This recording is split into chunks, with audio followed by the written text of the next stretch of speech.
મિત્રો, આજે આપણા પોડકાસ્ટની અંદર આપણા સ્ટુડિયોમાં એક એવું વ્યક્તિત્વ આવ્યું છે કે જે ઇમ્પોસિબલ વસ્તુને પણ પોસિબલ કરી ચૂક્યા છે. એનો જે વિચાર છે એ કઈ રીતે આવ્યો? દારૂનો વિક્ટીમ હું પોતે રહી ચૂક્યો છું. કે લોકોને હું તમને સાચું કહું ને કે હું પોડકાસ્ટ છે એટલે એવું નહીં.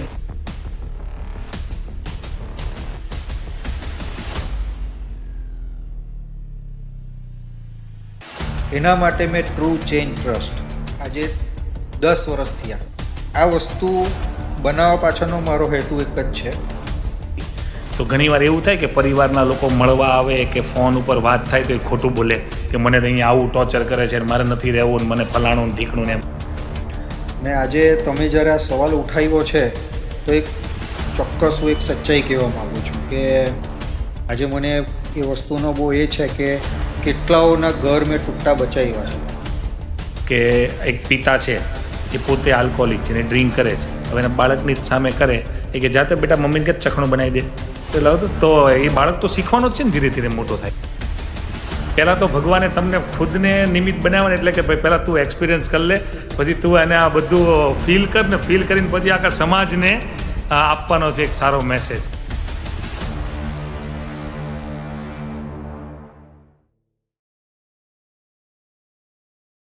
મિત્રો, આજે આપણા પોડકાસ્ટની અંદર આપણા સ્ટુડિયોમાં એક એવું વ્યક્તિત્વ આવ્યું છે કે જે ઇમ્પોસિબલ વસ્તુને પણ પોસિબલ કરી ચૂક્યા છે. કારણ કે વર્ષોની તમારી જૂની જે આદતો હોય એ આદતોને છોડવા માટે આ જગતમાં કોઈ એવી દવા નથી બની કે જે તમે છોડાવી શકો. એમને પોતે હજારોની સંખ્યાની અંદર આ વસ્તુ છોડાવી ચૂક્યા છે. એમનું પોતાનું નામ છે ગૌરાંગભાઈ અને TCT કરીને એક વ્યસન મુક્તિ કેન્દ્ર ચલાવે છે જે ઇમ્પોસિબલ વસ્તુને પણ પોસિબલ કરી ચૂક્યા છે. કે હજારો લોકોને, જે લોકોને રોજ જેને આપણી કાઠિયાવાડી ભાષામાં, ગુજરાતી ભાષામાં 6:45 કહેવાય એ લોકોને 6:45 ભૂલવાડી દીધું છે. એટલે ગૌરાંગભાઈ, તમને જે આ વ્યસન મુક્તિ કેન્દ્ર છે એમાં જે વ્યસન મુક્તિ કરાવવા માટેનો જે વિચાર છે એ કઈ રીતે આવ્યો? આમાં તમને જણાવું તો સૌથી પહેલાં તો આ દારૂનો વિક્ટીમ હું પોતે રહી ચૂક્યો છું. મેં મારી જિંદગીના 18થી 20 વર્ષ દારૂ પીધો છે અને એની પાછળ ગુમાવ્યા છે. હું ખૂબ જ નાની ઉંમરનો હતો, લગભગ 6 વર્ષનો, ત્યારે મારા મમ્મી પપ્પાની એક રોડ એક્સિડન્ટમાં ડેથ થઈ ગયેલી. અને મારી એક મોટી સિસ્ટર છે, તે લગ્ન કરીને કેનેડા ચાલી ગયેલી. નાનેથી મારી અંદર એક બિચારાપણાની ભાવના આવી ગયેલી કે ભગવાને મારું બધું મારી પાસે છીનવી લીધું, એમ સમજ્યા. અને આ બધી અમુક વસ્તુઓ એવી હતી ને કે જે ધીરે ધીરે ધીરે મને જે પેલું કહે ને કે નશા બાજુ વાળવા લાગેલી. જે મારું માનસિક આકર્ષણ હતું એ બધી વસ્તુ પ્રત્યે વધવા લાગ્યું. મારું જે ભણવામાં કે કોઈ વસ્તુમાં મારું ધ્યાન લાગતું ના હતું. મારા બા દાદા હતા મારી જોડે, એટલે મારા પપ્પાના મમ્મી પપ્પા, એમણે જ કદાચ મને મોટો કર્યો. ને સૌથી વધારે એમાં મારી દાદી અને મારા કાકા. મારા કાકા હતા એ સુરતમાં રહેતા હતા, અમારે રહેવાનું બારડોલીમાં હતું. પણ કાકા બી પોતાનો પરિવાર લઈને બેઠેલા હતા, એટલે 24 કલાક એ પણ મારી પર ધ્યાન આપી શકે એમ શક્ય ના હતું. એટલે આ બધી વસ્તુને લઈને ખૂબ જ નાની ઉંમરમાં દારૂ મારા હાથમાં આવી ગયેલો. જ્યારે હું બોર્ડની પરીક્ષા આપવા માટે ગયેલો ત્યારે હું દારૂ પીને ગયેલો પહેલી વખત, બરાબર. હવે જ્યારે મેં પહેલી વખત દારૂ પીધો ત્યારે મને ચક્કર આવ્યા, વોમિટ પણ થયેલી, બરાબર. ને ત્યાર પછી 5-6 મહિના સુધી લગભગ કશું નહીં, કોઈ દારૂની કે કોઈ વસ્તુ મેં પકડું બી નથી. 6 મહિના પછી મારા એક ફ્રેન્ડનો મારી પર ફોન આવેલો કે ભાઈ આજે મારી બર્થડે છે, આપણે અમારા ડીગસ કરીને ગામ હતું ત્યારે, ત્યાં એક ઈંડાની લારીવાળા બહુ પ્રખ્યાત હતા, તો ત્યાં એમ કે આપણે ઈંડા ખાવા જઈશું ને ત્યાં આપણે બિયર પીશું.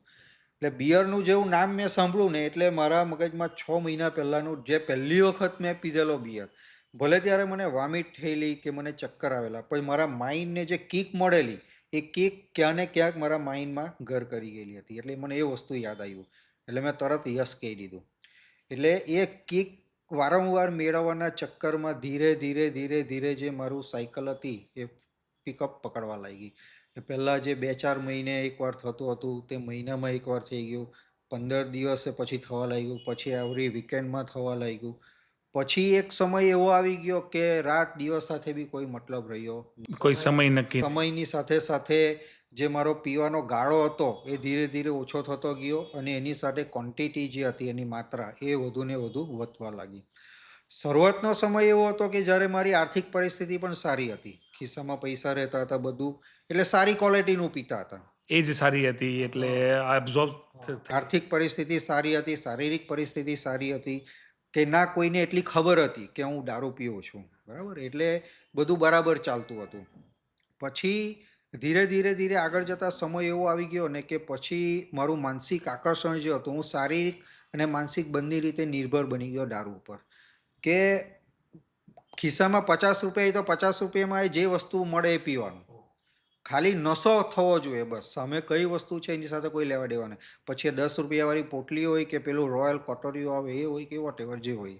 અને શારીરિક પરિસ્થિતિની મારી તમને વાત કરું ને તો હું શારીરિક રીતે બી એટલો મારા દારૂ પર નિર્ભર થઈ ગયેલો હતો કે સવારે હું ઉઠું ને મારે અડધું ક્વાર્ટર મારે મારા બેડમાં રવા દેવું પડતું. કારણ કે સવારે હું ઉઠું એટલે મારું શરીર એટલું વાઇબ્રેટ થાય કે મારે બેડની નીચે ઉતરીને 10 પગલાં મારે વોશરૂમ જવું હોય તો પહેલાં મારે પીવું પડે, તો મારું બોડી કંટ્રોલમાં રહે, એમ સમજ્યા.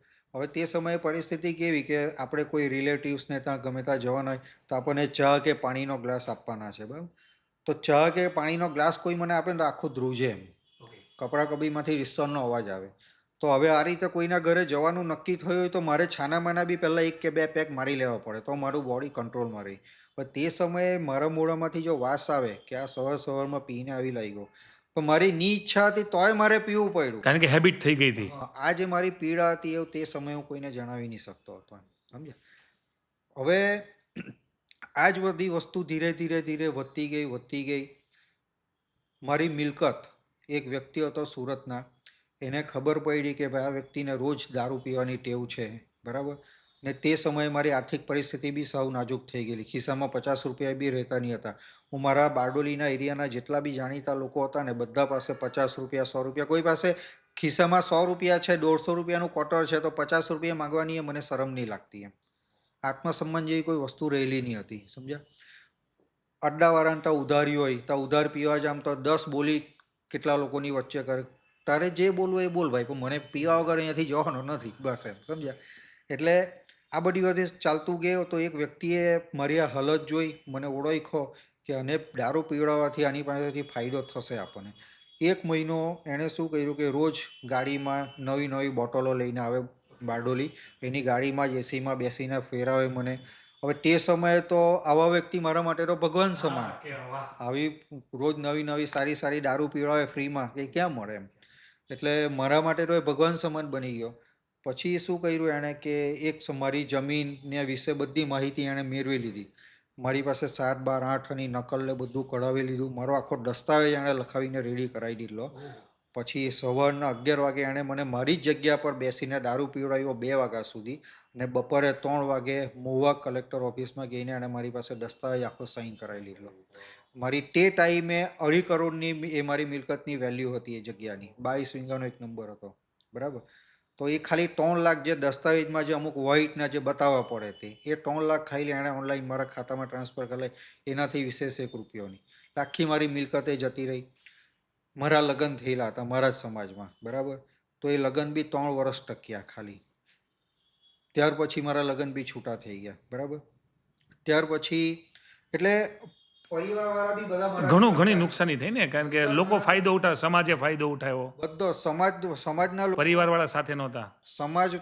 સમાજના લોકો મને જોઈને મારાથી દૂર ભાગતા એમ કે આ આવ્યો, આ 50 રૂપિયા માગશે, 100 રૂપિયા માગશે, ખરા.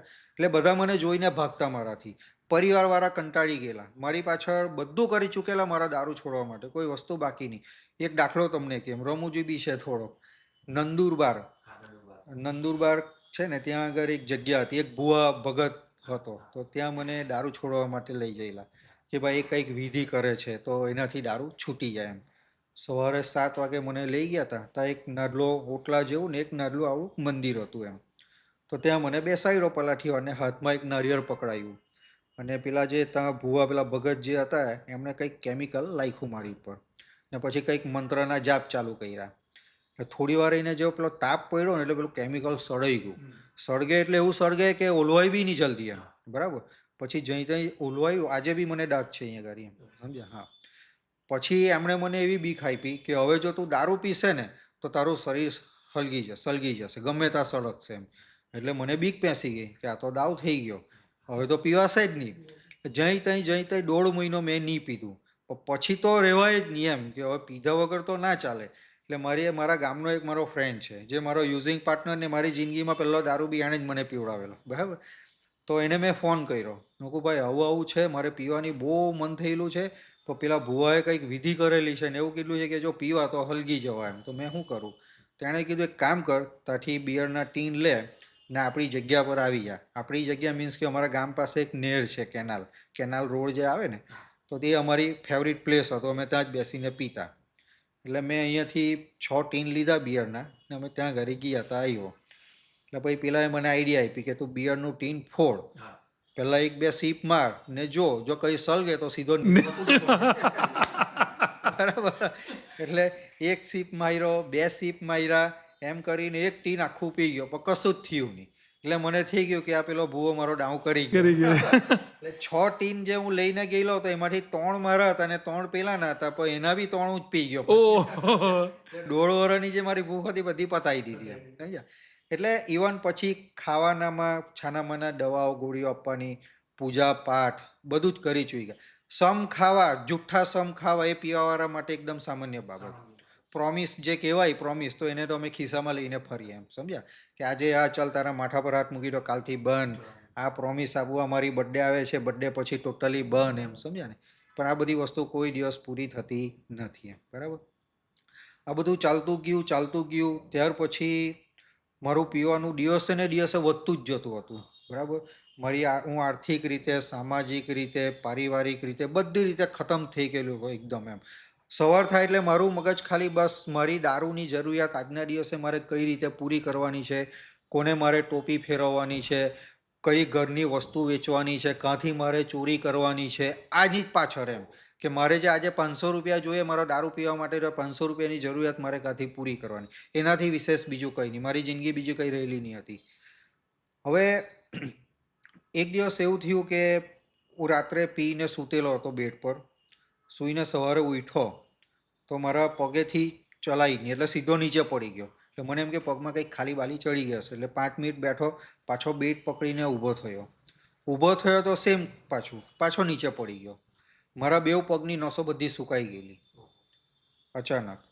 હવે આટલી સિરિયસ કન્ડિશન કે મારા બોડીમાં આટલો મોટો પ્રોબ્લેમ આવી ગયો, તો મને એ વસ્તુનું ટેન્શન નથી. મને ટેન્શન એ વાતનું થાય છે કે સાલું હવે પીવા કઈ રીતે જવું? કે હવે ચાલીને પીવો કે હવે ચલાતું બંધ થઈ ગયું તો પીવા કઈ રીતે જવા? એટલે પછી શું કર્યું, મેં આઈડિયા વાપરી, એક રિક્ષાવાળાને બાંધી દીધો. એ રિક્ષાવાળો આવે રોજ ખભે હાથ રાખીને ઉંચકીને લઈ જાય ને રિક્ષામાં, હા, એની રિક્ષામાં પાછળ મને બેસાડે. હું દારૂ અડ્ડા પર લઈ જાય, ત્યાંથી પાર્સલ લઈ આવે, એ બારડોલીમાં રિક્ષામાં ફેરાવે કે હું પાછળ બેસીને પીયા કરું. ને જેવા 2 ક્વાર્ટર પડે એટલે ઘરે આવીને પાછો લાખી જાય મને. એ જ રીતે સાંજે પાછું. એટલે આ રીતે થોડોક ટાઈમ ચાલ્યું. હું દિવસે મોતની નિકટ જતો હતો, મારી કન્ડિશન એટલી ખરાબ થઈ ગયેલી હતી. પણ મને આ બધી વસ્તુ કંઈ સૂઝબૂઝ હતી નહીં તે સમયે. પણ મારી જે દાદી હતી મારા ઘરમાં મારી જોડે રહેતી હતી, તો એ આ બધી વસ્તુ જોતી હતી. તો એણે પછી એક દિવસ મારા કાકાને ફોન કર્યો જે સુરત રહેતા હતા, કે ભાઈ તું અહીંયા આવ અને જો આ મરી જવાનો નહીં તો આ. બીજા જ દિવસે મારા કાકા આવ્યા.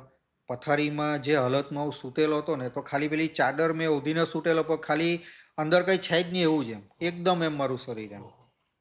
એટલે મને જોઈને પહેલાં તો એમના આંખમાં પણ આંસુ આવી ગયા ને એમણે તાત્કાલિક મને બારડોલીમાં શિવજ્યોતિ એક હોસ્પિટલ હતી ત્યાં આગળ એડમિટ કર્યો. તો ત્યાંથી બી ડૉક્ટરે મને ના પાડી દીધી કે આને ઇમિડિયેટલી તમે સુરત મહાવીર હોસ્પિટલમાં શિફ્ટ કરો. તો ત્યાંથી મને મહાવીર હોસ્પિટલમાં શિફ્ટ કરવામાં આવ્યો. હોસ્પિટલમાં શિફ્ટ કર્યો, ત્યાં મારી પ્રોપર લગભગ અઠવાડિયું જેવી ટ્રીટમેન્ટ થઈ. એટલે બોડી થોડુંક મારું ડિટોક્સ થયું, થોડો ખોરાક લેવાતું થયું મારું. એટલે પછી મારી સામે બધા ફ્લેશબેક ચાલુ થયા, જે મેં દારૂના કારણે જે કરેલું હતું. બીજે મારા છૂટાછેડા થઈ ગયા, મારી મિલકત આખી મેં ગુમાવી દીધી. ઇવન મારી હાથે તે ટાઈમે હોસ્પિટલમાં મારી ખબર લેવા વાળું કોઈ તૈયાર હા, નહોતું. કોઈ આવે જ નહીં ને કાને. મારી જાણકારના મારા ગામ ને એ બાજુના લોકોને તો એવું જ થઈ ગયેલું હતું કે આ મરી ગયો એમ, સમજી ગયા. એટલી આ મારો જે ફોટો જે છે મેં તમને બતાવ્યો હમણાં, આ ફોટો બી મારો એક કામવાળો છોકરો હતો જે તે ટાઈમે મારી સાથે હોસ્પિટલમાં રહેતો હતો, એણે એ ફોટો પાડેલો મારો, સમજ્યા? ને આજે મારી લાઈફ ટાઈમ મેમરી એ બની ગઈ છે, કારણ કે હું રોજ એ ફોટાને જોઉં તો મને મારી ઓકાત ખબર પડે કે હું રિયલમાં હું કોણ છું તેમ. એટલે આ બધી વસ્તુ ચાલી પછી મારા જીવનમાં પહેલી વખત આજ સુધી મેં દારૂ સામે હાર માનવા તૈયાર નહીં હતો એમ. મને જેટલા બી લોકો સમજાવવા આવતા હતા, મને સુધારવાના પ્રયત્ન કરતા, એ બધાને મેં મારા દુશ્મન બનાવીને રાખેલા હતા.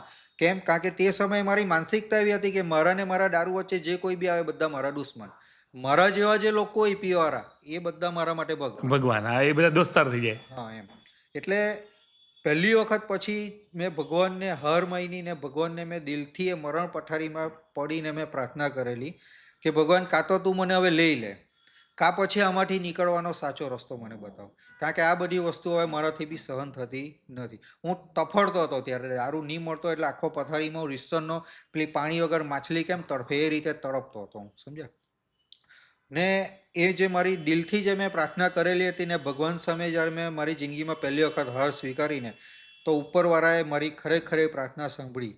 24 કલાકની અંદર એ મદદ મને મળી. મારા કાકાના એક મિત્ર હતા દેવાંગભાઈ પટેલ, તો એ પોતે હોસ્પિટલ મને મળવા માટે આવ્યા અને મારા કાકાને આ મેસેજ આપ્યો કે જો આ વ્યક્તિને જો તમારે બચાવવો હોય ખરેખર, તો દુનિયાની કોઈ હોસ્પિટલ કે ડૉક્ટર આને બચાવી નહીં શકશે.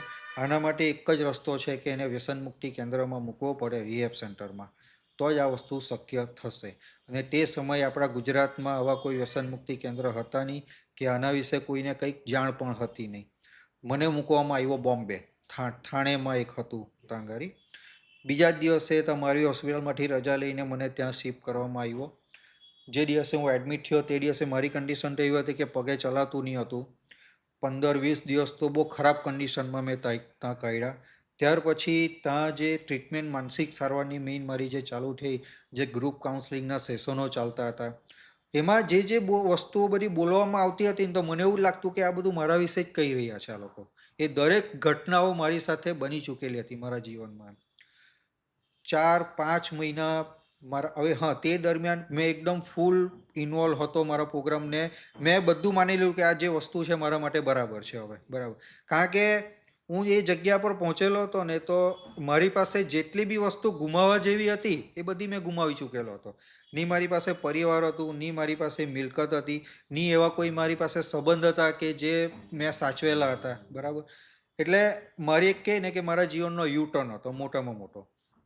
તો એક ત્યાંથી મેં એક નવી શરૂઆત કરી. પછી એકદમ પોઝિટિવ. પછી 1.5 મહિના પછી થોડોક એક બીજો પ્રોબ્લેમ ડિસ્ટર્બન્સ આવ્યું કે જે હું તો ત્યાં રિહેબ સેન્ટરમાં એડમિટ થઈ ગયો, મારું મોબાઈલ બધું બંધ થઈ ગયું, બરાબર. આ બહારની દુનિયા તે કનેક્શન મારા કપાઈ ગયેલા. પણ અહીંયા જે પરિસ્થિતિઓ ઊભી કરીને ગયેલો હતો એ તો એઝ ઇટ ઇઝ એમ જ હતી. એટલે જે છોકરી સાથે મારા પહેલાં મેરેજ થયેલા હતા, એમના પપ્પા એને લઈ ગયેલા હતા, પણ મેં પીડલીમાં એ લોકોને એવી ધમકી આપેલી હતી ત્યારે કે ભાઈ તમે ગમે એ કરો, હું ડાયવોર્સ તો નહીં જ આપા એમ, સમજ્યા? એટલે એ લોકો ડરી ગયેલા હતા કે ભાઈ અમારી છોકરીનું શું છે એમ, બરાબર. પછી એટલે એ લોકોએ આ બાજુ પછી મારા કાકા ઉપર થોડુંક સામાજિક દબાણને કહ્યું કે ભાઈ તમે એ જીવે કે અમારે કોઈ ફરક, અમને અમારી છોકરીને છૂટી કરી આપો અમને ખાલી. એટલે મારા કાકાએ પછી ત્યાં આગળ સંસ્થાનો સંપર્ક કર્યો કે ભાઈ અહીંયા આવી પરિસ્થિતિ છે ને એ લોકો ડિવોર્સ પેપર ત્યાં આગળ સહી કરાવવા આવવાનું કહી છે એમ. એટલે પેલા લોકોને બી થોડુંક થયું કે આ વ્યક્તિ આટલો પોઝિટિવ છે ને સારી રીતે કરી રહ્યો છે ને વચ્ચે આવું થશે તો પ્રોબ્લેમ થશે. એની કરતાં પેલા લોકોને કહ્યું કે અહીંયા 4-5 મહિનાની ટ્રીટમેન્ટ પતાવીને આવી જાય, પછી તમારે જે કરવું હોય તમારો ડિસિઝન લો. પણ પેલા લોકો એક દિવસ બી રોકાવા તૈયાર નહીં હતા. એટલે આગલા દિવસે મારે એક કાઉન્સલર હતા, એમણે મને બોલાવ્યો અને મને કીધું કે આવી પરિસ્થિતિ છે અને એ લોકો આવતીકાલે સાઇન કરવા આવવાનું કહે છે. પણ એ 1.5 મહિનાની અંદર મેં મારી જાતથી મારી અંદર સેલ્ફ રિયલાઇઝેશન એટલું આવી ગયેલું હતું કે મને મારી ભૂલનો અહેસાસ થઈ ગયેલો હતો કે આજે જે કોઈ બી પરિસ્થિતિનું નિર્માણ થયું છે એનો જવાબદાર હું પોતે જ છું અને એના કારણે બીજા કોઈનું જીવન ડિસ્ટર્બ કરવાનું કે બગડવાનો અધિકાર મને નથી એમ. એટલે મેં તરત હા પાડી દીધી કે એ લોકોને યસ કહી દઉં, એ લોકોને કે કાલે આવી જાઓ, હું સાઇન કરી આપવા રેડી છું, બરાબર. સેકન્ડ ડે એ લોકો આવ્યા, મેં એ લોકોને સાઇન કરી આપી, જતા રહ્યા. ત્યાર પછી પ્રોપર હું પાછો મારે ટ્રીટમેન્ટમાં લાગી ગયો. 5 મહિના પછી એ લોકોએ મને સામેથી રજાનું કીધું કે હવે તારે જવું હોય તો જઈ શકે છે. પણ જ્યાં સુધી હું મારી જાતને ઓળખતો હતો, મેં દારૂ પીતા પીતા લાખો વખત મારી જાતને મેં ઉલ્લુ બનાવી ચૂકેલો હતો, સમજ્યા? કાલથી છોડી દેમ છું, કાલથી બંધ કરી દેવા, આ કરા, કોઈ દિવસ થઈ ચૂકેલું નહીં હતું. એટલે અહીંયા જે પરિસ્થિતિ હતી, ની મારી પાસે કોઈ કામ ધંધો હતો, ની મિલકત હતી, બરાબર, ની એવો કોઈક હતું કે જે મને સપોર્ટ કરે, કારણ કે તે સમયે મારી પર વિશ્વાસ કોઈએ કરવો એટલે બહુ મોટું રિસ્ક હતું એમ. એટલે મને ડર હતો કે પાછો હું ત્યાં જવાને મારા હાથમાં જો પાછો દારૂ આવી ગયો તો શું થશે. એટલે મેં એ લોકોને રિક્વેસ્ટ કરી કે મારે થોડો ટાઈમ હજુ રહેવું છે અહીંયા, તમે જે કહેશો હું કામ કરીશ, એના બદલામાં તમે મને અહીંયા રહેવા દો. એટલે એ લોકોએ મારી આ વસ્તુને એક્સેપ્ટ કરી અને મને ત્યાં રહેવા દીધો. એ દરમિયાન પછી મને આ વસ્તુનો અંદરથી અહેસાસ થઈ જ ગયેલો હતો કે ભાઈ, મારા જેવા વ્યક્તિને જો ખરેખર આમાંથી બહાર કાઢવો હોય, આજે હજારો લાખો પરિવાર છે આપણા ગુજરાતમાં કે જે લોકોનો સંઘર્ષ આ દારૂ સામે ચાલુ છે આજે, બરાબર, પણ એનો પ્રોપર રસ્તો એ લોકોને હજુ સુધી ખબર નથી કે આમાંથી ખરેખર કઈ રીતે બહાર નીકળવું. તો અને આ વસ્તુ એક તમને કેમ ને કે ભગવાને એક દારૂડિયાને સુધરવાની તાકાત બી બીજા દારૂડિયાને જ આપી. હા, 100%. કારણ કે એને એક્સપિરિયન્સ હોય ને. આ વસ્તુ સલાહ સૂચનથી થવા વાળી નથી, કારણ કે ઘરવાળા આ તો બધું વર્ષોથી કરી ચૂકેલા હોય છે, બરાબર. એટલે આ વસ્તુનો વિચાર તે સમયે મારી અંદર આવી ગયેલો હતો. હવે તે સમયે મારા એક સગા બનેવી હતા, તો અમે બી એક સમયે સાથે જ દારૂ પીતા હતા. એટલે જેવો મેં બોમ્બેથી ટ્રીટમેન્ટ લઈને આવ્યો એટલે તરત એમને બી મેં અંદર નખાવી દીધેલા હતા. એટલે એમને બી ટ્રીટમેન્ટ થઈ ગઈ, એમનો બી દારૂ છૂટી ગયો, કારણ કે ત્યારે મારી પાસે મને કોઈ આર્થિક સપોર્ટ કરે એવું જોઈતું હતું. એટલે એમની સાથે મળીને પછી અમે આ TCT વ્યસન મુક્તિ કેન્દ્રનો પાયો અમે નાખેલો બારડોલીમાં. હવે તમને સિરિયસલી કેમ ને કે મારું પહેલેથી આવું વ્યસન મુક્તિ કેન્દ્રનું કામ કરવું એવું કોઈ પ્રી પ્લાનિંગ હતું ના. એક રીતે કેમ કે ઉપરવાળાનું જે છે, યસ, ભગવાનનો આશીર્વાદ કહેવાય કે આજે કદાચ આજે મને ઘણી વખત એવો પણ વિચાર આવે કે એણે જે મારી પાસે આ મિલકતને બધું જે લઈ લીધું ને, તેનું મુખ્ય કારણ બી આ જ હતું કે એણે કોઈક મને બીજી જવાબદારી આપી હતી. જો કદાચ મારી પાસે મારી મિલકત કે કરતે તો હું ખેતી કરવાનું વિચારતી, હું આ વસ્તુનું વિચારતે બી નહીં, સમજ્યા? તો એ કર્યું અને તે 2015માં જ્યારે એની શરૂઆત કરી ત્યારે બી મને આ વસ્તુનું ખ્યાલ નહીં હતો જરાક બી અહેસાસ કે આટલે આગળ સુધી આટલે ઉપર સુધી જશું. કે આજે મને એ વસ્તુનો મારી જાત પર ગર્વ થાય કે આજે હજારો પરિવારનો નિમિત્ત બન્યો છું મેં મારા કેન્દ્ર થકી કે એ લોકોને વ્યસન મુક્ત કરવામાં, સમજ્યા? અને ધીરે ધીરે ચાલતા ચાલતા આગળ એકની બે સંસ્થા થઈ, બેની અત્યારે ત્રીજી, આ ગુજરાતની નહીં પણ સમગ્ર ભારતની આટલી મોટી સંસ્થા આપણા સમગ્ર ભારતમાં કોઈ જગ્યાએ નથી કે જ્યાં સારવાર લેવા આવનાર દરેક દર્દીને કુદરતી વાતાવરણની જગ્યાએ દરેક જાતની સુવિધાઓ સાથે આધુનિક પદ્ધતિથી આ વ્યસન મુક્તિનો માર્ગ મળી શકે એમ. એટલે આ વસ્તુ મારું કોઈ જાતનું આમાં પહેલેથી જ્યારે હું રિએપમાં હતો ત્યારે બી કોઈ પ્લાનિંગ નહીં હતું, પણ કદાચ એક ભગવાનનો ઈશારો કે એના દ્વારા મને આપવામાં આવી એક જવાબદારી હું માનું છું. અને આ વસ્તુમાં આજે મારી પાસે એવા આપણા ગુજરાતના એવા એવા લોકો સારવાર લઈને ગયા છે, બહુ લોકોએ મને જગ્યા આપવાનું, ડોનેશન આપવાનું ઓફર કરી. આજ સુધી મેં એક રૂપિયાનું ડોનેશન કોઈ પાસે લીધું નથી. લોકોએ જગ્યા કે તમે આ જગ્યાએ બ્રાન્ચ ચાલુ કરો, આ જગ્યા અમારા એરિયામાં આ છે, તમે અહીંયા બ્રાન્ચ ચાલુ કરો, પણ નહીં, અમારું ઓનલી બારડોલી. એનું રીઝન છે કે આ એક બહુ મોટી જવાબદારીનું કામ છે. આજે વ્યસન મુક્તિ કેન્દ્ર સુધી જે કોઈ બી પરિવાર પહોંચતો હોય તો આખી દુનિયામાંથી બધે રખડીને છેલ્લે ત્યાં સુધી થાકી ગયા હોય, થાકીને આવેલા, થાકીને હરી દવા દુવા કંઈ કામ ન કર્યું હોય. છેલ્લે જ્યારે અમારી સંસ્થા સુધી પહોંચે ને તો એ લોકોને અમારી પાછળ એક બહુ મોટી આશા દેખાતી હોય કે કદાચ અહીંયાથી અમને રિઝલ્ટ મળશે એમ, બરાબર, અહીંયાથી અમારો વ્યક્તિ સુધરીને આવશે એમ. તો આજે માનો કે હું ગુજરાતમાં બીજી 10 સંસ્થા ચાલુ કરી દેમ ને પછી ત્યાં આગળ બીજા સ્ટાફને ત્યાં મૂકી દેમ તો આ વસ્તુ વ્યવહારિક નથી એમ. આજે TCT વ્યસન મુક્તિ કેન્દ્ર બી લોકો ગૌરાંગ વાસિયાને જાણે છે, સમજી ગયા? અને એ મારી ઉપર રાખેલો વિશ્વાસ એ ટકાવવાની સૌ પ્રથમ જવાબદારી એ મારી પોતાની છે. એટલે એ વસ્તુથી એટલે મારે એઝ અ બિઝનેસ પર્પઝ પર આ જો કામ કરવું હતું તો આજે મારી 10 સંસ્થા હતી આખા ગુજરાતમાં, તો એ કામ મારે કરવું નથી, બરાબર. પ્લસ જેમ કે પેલું કહે ને કે એવા આર્થિક રીતે જે લોકો એકદમ પાયમાલ હોય કે જેની પરિસ્થિતિ નહીં હોય તો એનો મતલબ એવો નથી કે આવા લોકોને આ ચાન્સ નહીં મળવો જોઈએ. તો મેં આજે મારી ઓફિસમાં બેસીને કેટલા લોકોની ફીસ માફ કરું છું, કેટલા લોકોને આર્થિક રીતે મદદ કરું છું, એ હું પોતે જ જાણું છું. ખાલી એ હું કોઈ જગ્યાએ કહેવા બી જતો નથી કે હું કોઈ જગ્યાએ જાહેર બી નથી કરતો, કારણ કે આ એક ભગવાન દ્વારા આપેલું કામ છે અને આ વસ્તુનો મારો પોતાનો અનુભવ છે. બધા બહુ લોકોને મેં જોયા છે કે આ કામ જે લોકો બિઝનેસ પર્પઝ પર કરે છે ને એ લોકો આમાં લાંબો ટાઈમ ટકી શકતા પણ નથી એમ. કારણ કે ભગવાનનો આશીર્વાદ હોય ને, તમને એક જીવનદાન આપ્યું છે કે હજારો લાખો લોકોનું જીવન બચાવો. હવે મારું શું, હું તો મારી આ બોનસની જિંદગી જીવી રહ્યો છું. જો હું તો મારી છે ને ભૌતિક સુખને હું જરાક બી પ્રાધાન્ય આપતો નથી. આજે 2015માં મારા રીમેરેજ થયા.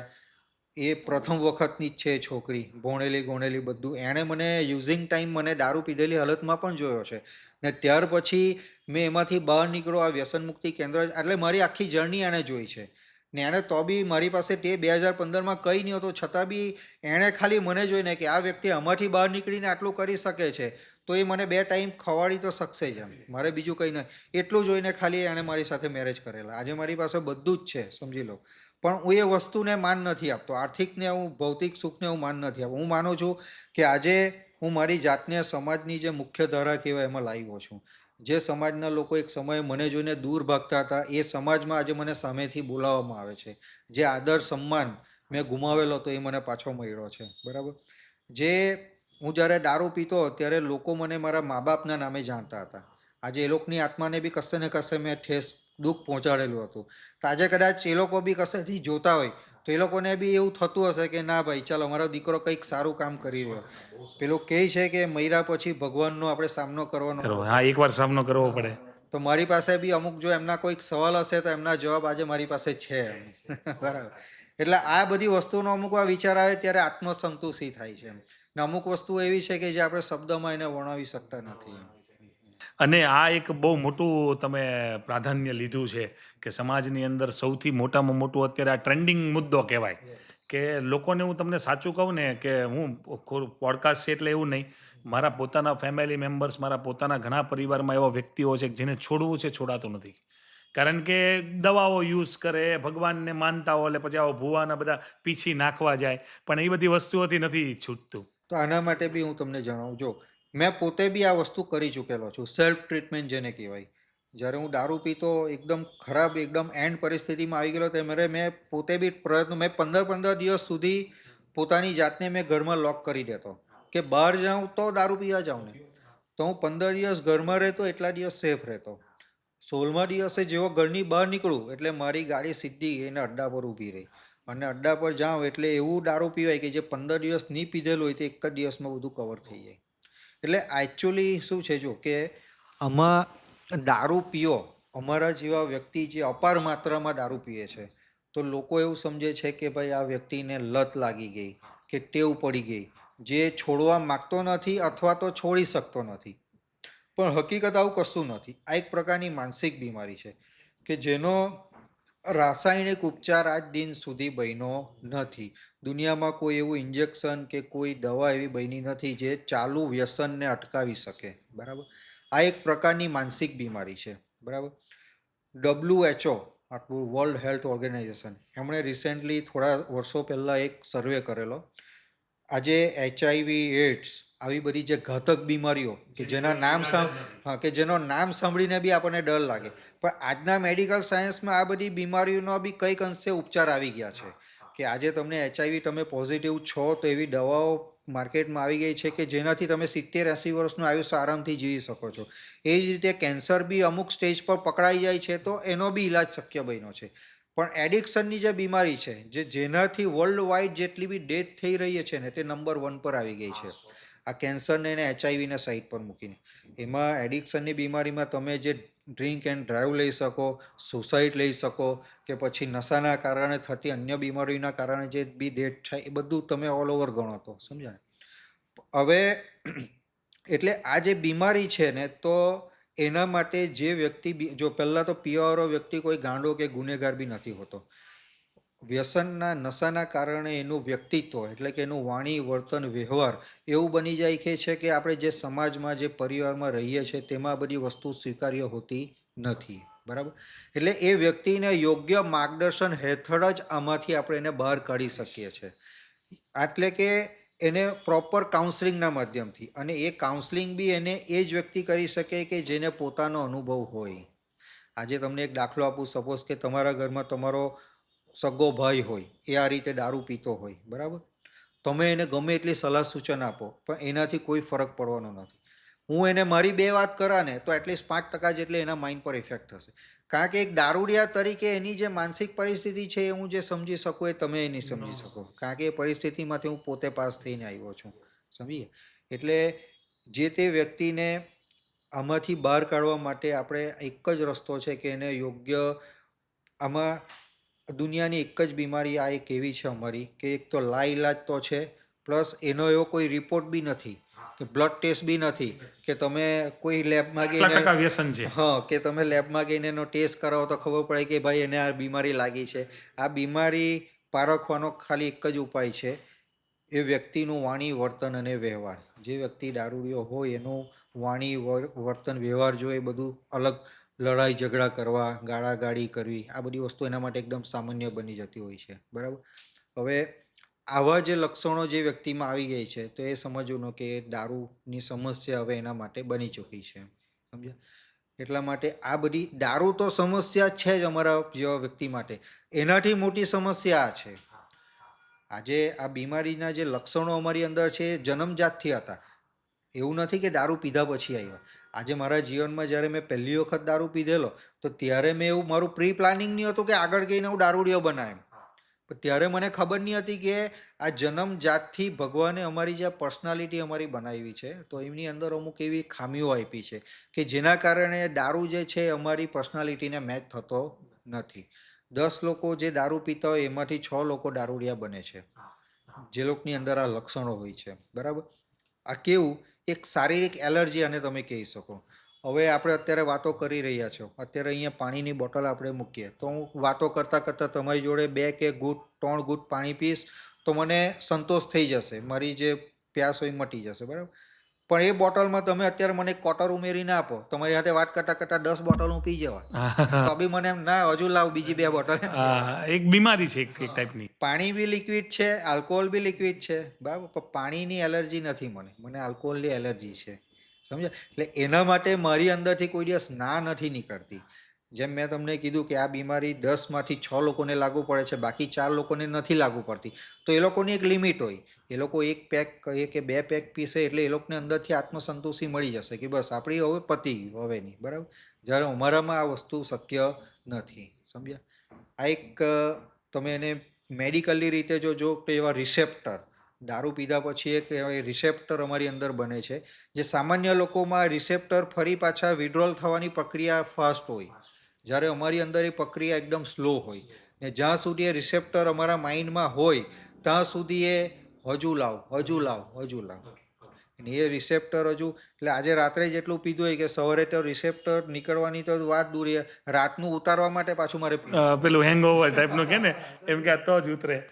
ગૌરાંગભાઈ, તમારી સંસ્થાનું નામ જે પ્રમાણે તમે કીધું એમ TCT, તો આ નામ કઈ રીતે પડ્યું અને એની પાછળનું શું કારણ છે TCTનું? એટલે જેમ કે મેં તમને કીધું એમ કે બોમ્બે જ્યારે મેં આ ટ્રીટમેન્ટ લીધી, બોમ્બેના રિહેબમાં, બરાબર, તો હું જે જગ્યા પર રહીને આવ્યો છું ને 11 મહિના, તો મારું રહેવાનું કેવું હતું, આખું નીચે બેઝમેન્ટમાં હતું. બરાબર? બહાર રાત દિવસ ક્યાં થાય છે મને ખબર નહીં પડતી. અને આખો દિવસ ત્યાં જ રહેવાનું, દિવસ રાત? હોલ હતો, એમ હોલની અંદર જ સુવાનું, જમવાનું, નહાવાનું બધું એક જ જગ્યાએ. સમજ્યા? 6 મહિના પછી પહેલી વખત હું બહાર નીકળેલો અને સૂરજ મેં જોઈ લો. 2 મિનિટ તો મેં આંખ નહીં ખોલી શકેલો. બરાબર?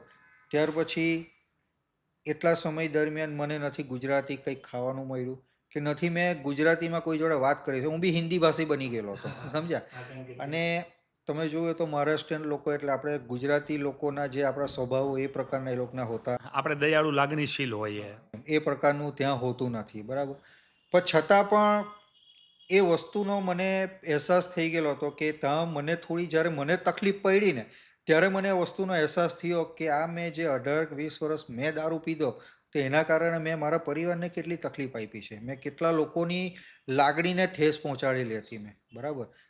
તો એને એ વસ્તુ મારા માટે થવું બહુ જરૂરી હતું. બરાબર?